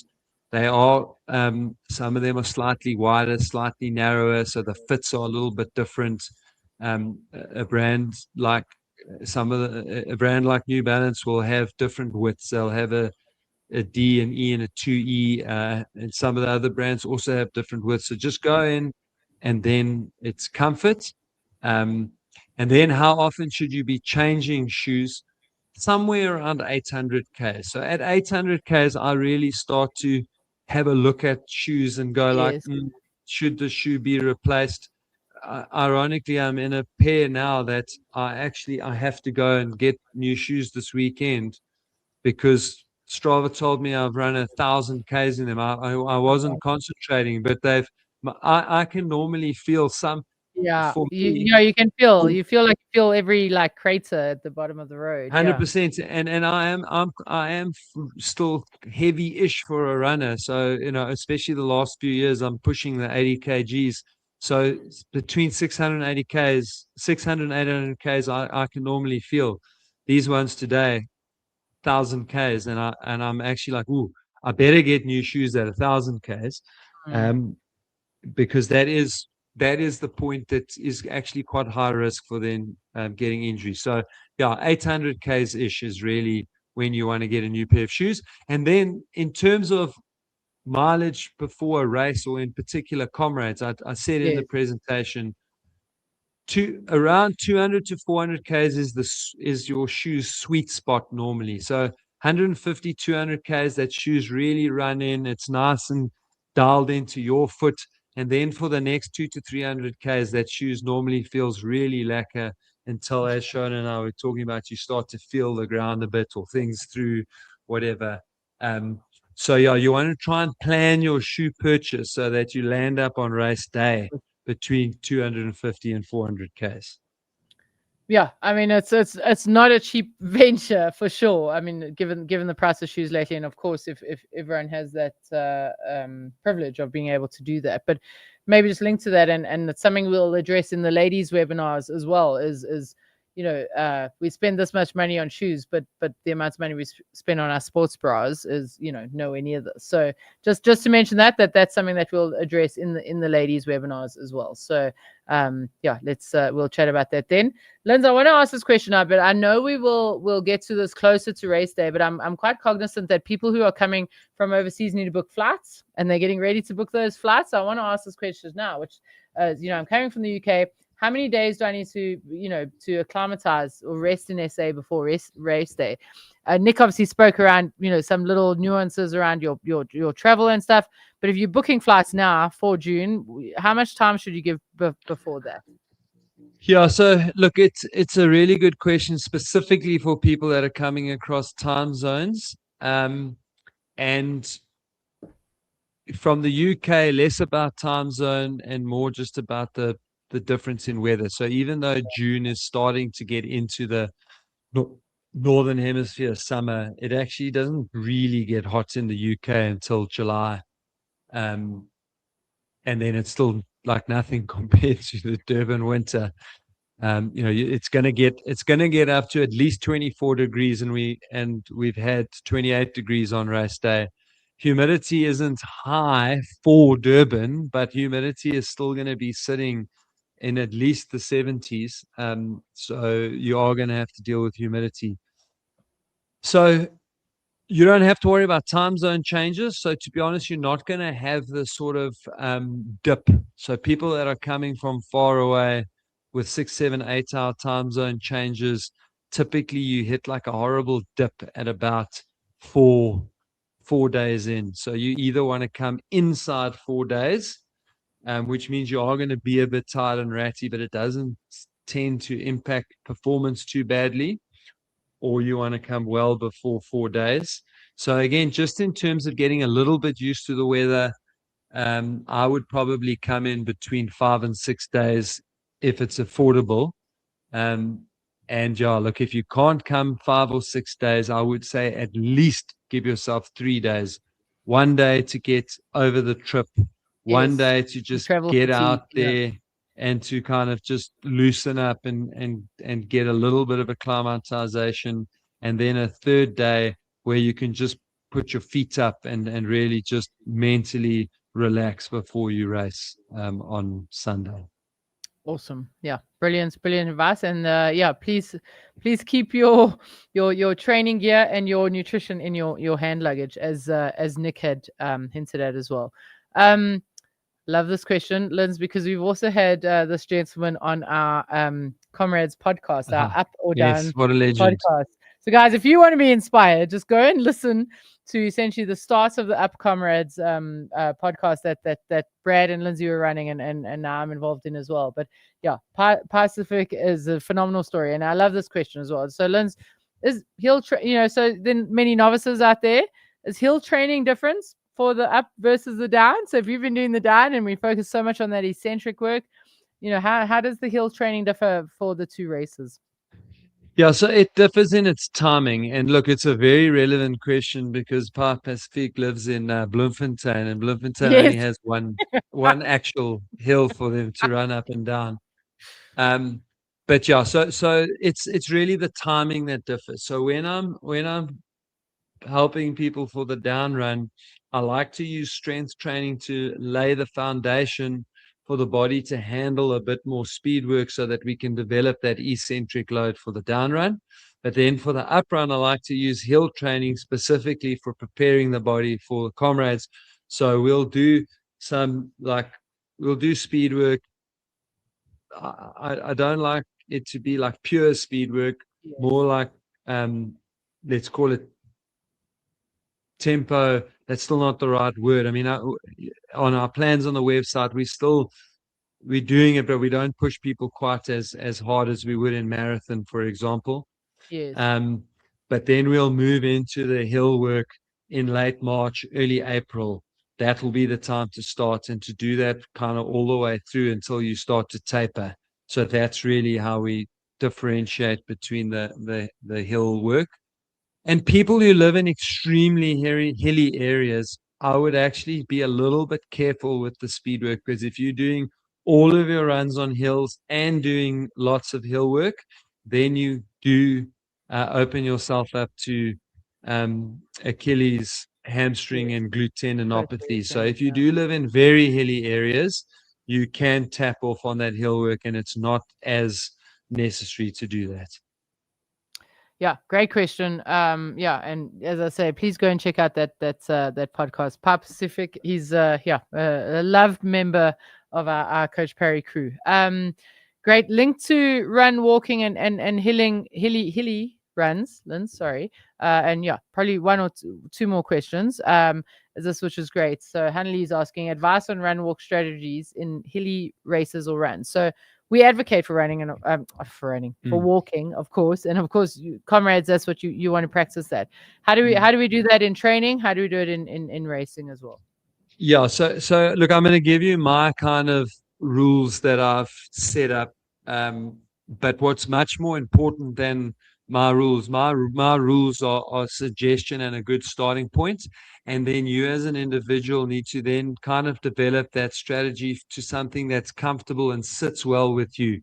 And what I mean by that is that for a lot of people, they feel like they have to earn the walk.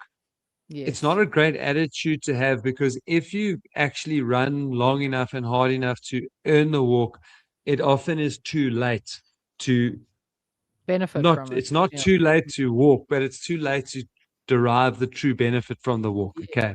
And so really the most important rule for races like Comrades is to walk early and often. So that's the rule. And then how I split that up into practical terms is that your kind of 11 to 12 hour people, I like a 1 minute walk every 3 kilometers. So effectively, in a South African context, at every water station or refreshment station. And really part of what that does is it allows you to make sure that you get in your nutrition and you do it well. So I typically like a 1 minute walk every 3 kilometers for your 11, 12 hour. Your 9 to 10 hour Robert Machali Bill Rowan, I like a 1 minute walk every 6 kilometers. And then your silver medal runners, a 1 minute walk every 9 kilometers. So I use 3, 6, and 9 because in a South African context, that allows everybody to tie their walks in with getting in their nutrition. And then importantly, extra walks on the hills. So if you get to a big hill and you've just had your 1 minute walk, well, walk extra on the hills. And again, I've got like a little bit of a rule there where my 11 and 12 hour runners will be like a 1 minute, or at most a 2 minute run, 1 minute walk. Then my Bill Rowan and 10-hour guys is exactly, it's a minimum of, a maximum of 2 minutes of running with 30 to 60 seconds of walking. And then for the silver medal guys, I typically get them to look at the big hill. So that'll be the big 5. And I will typically walk at 1/3 and 2/3. And that walk will also be between 30 and 60 seconds in length. So that's how I split it up and how I try to tell people to do it. But now what you need to do is take those numbers, practice them, and then tweak them a little bit for what feels comfortable for you. Yeah, exactly. I think the key point there is practice them, and also just a reiteration, like walking is not weakness, especially in training as well. So just keep utilizing that. It's actually a bit of a superpower, which I like to say. Lynn's last question, which I think is really, really key, because you spoke around how, now's the time. If you have a niggle, if there's something going on, this is the time to sort this out. So this is obviously specific to Patrick's foot and heel. But you spoke briefly on it in the presentation. I just wanted to bring it up again. If you are struggling with a niggle, how do you know pain is pain? How do you, like what you mentioned a 3-point checklist that you do when you're talking about the silver guys, but what do we do? Now's the time to sort this stuff out. So just a little bit of advice if you have a bit of a niggle. Absolutely. And really, for future webinars, I'll bring it out, because it's another one of my rules of 3. And start calling you. So the first thing is 2 days of rest. So when you've got something like this that feels minor, it's not too serious. Step 1, we rest for 2 days. Step 2, we apply, and that's inside the 2 days. So we don't rest 2 days and then do step 2. Step 2 happens at the same time, and we apply ice, and we try and reduce inflammation. And then if we are still feeling that niggle, or if the niggle feels okay, but we go for a run and it comes back straight away, then it's step 3, treatment. Okay. So that works so well, because then if it's stiffness because you've overdone it, then I promise you, day 1, day 2, it'll be gone.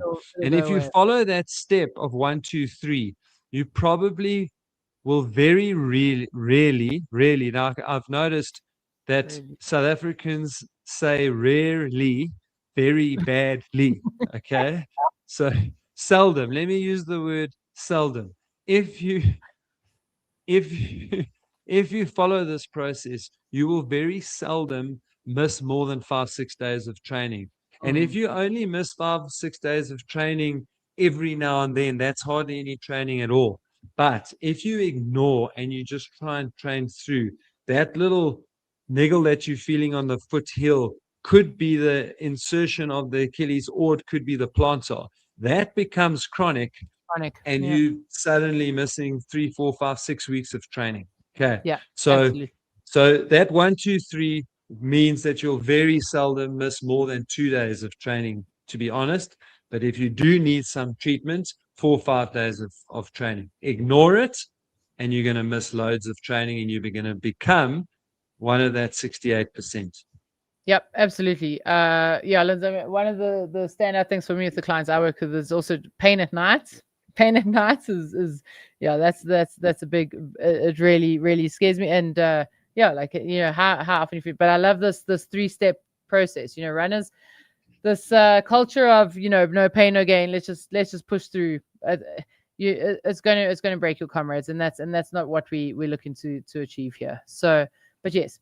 Linz, we've been going for 2.5 hours. I really there's some great comments, and people have got some value from this. Any parting shots? There are webinars coming up and road shows coming up. So check Yeah. the Comrades website for those. But parting shots from you here as we head Yeah, out. and importantly, the next webinars, because I won't cover so much of the general stuff again. It'll be quite specific. So typically these will be with plenty of Q&A. Will be done by 9 o'clock for the future one. So please jump in.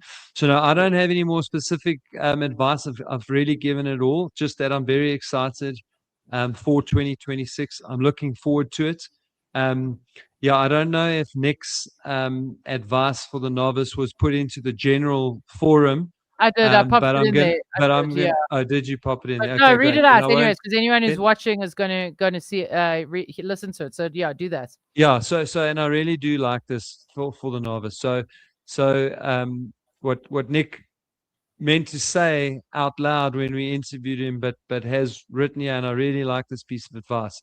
Go to your comrades to find your vibe. Then go and write your own story.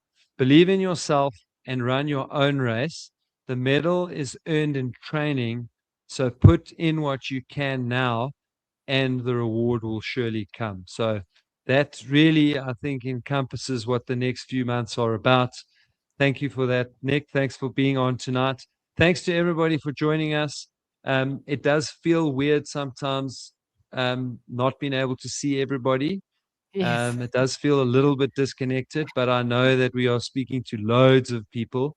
So thanks for joining us, and we'll see you on the next one. Yeah, absolutely. Nick, you've made me tear up, and what you guys will learn about me very, very soon is that I cry very easily, and this race is one of those things that brings out all the emotion, and I just absolutely love it. So Nick, thank you for your value. Nontu, thank you for your value. Lindsay, as always, thank you so much for bringing so much value. And guys, there are so many of these. If you are a novice, if you're slightly nervous, if you're not a novice and you are still slightly nervous, if you think that you've been doing things slightly wrong, this is the place where you're going to get all the value that's going to help you along the way. So check out the Comrades website. Just make sure you tune into the next one. But yeah, hope you guys got a ton of value from this. Have an awesome rest of your evening, and we'll see you guys all again soon. Thanks, guys.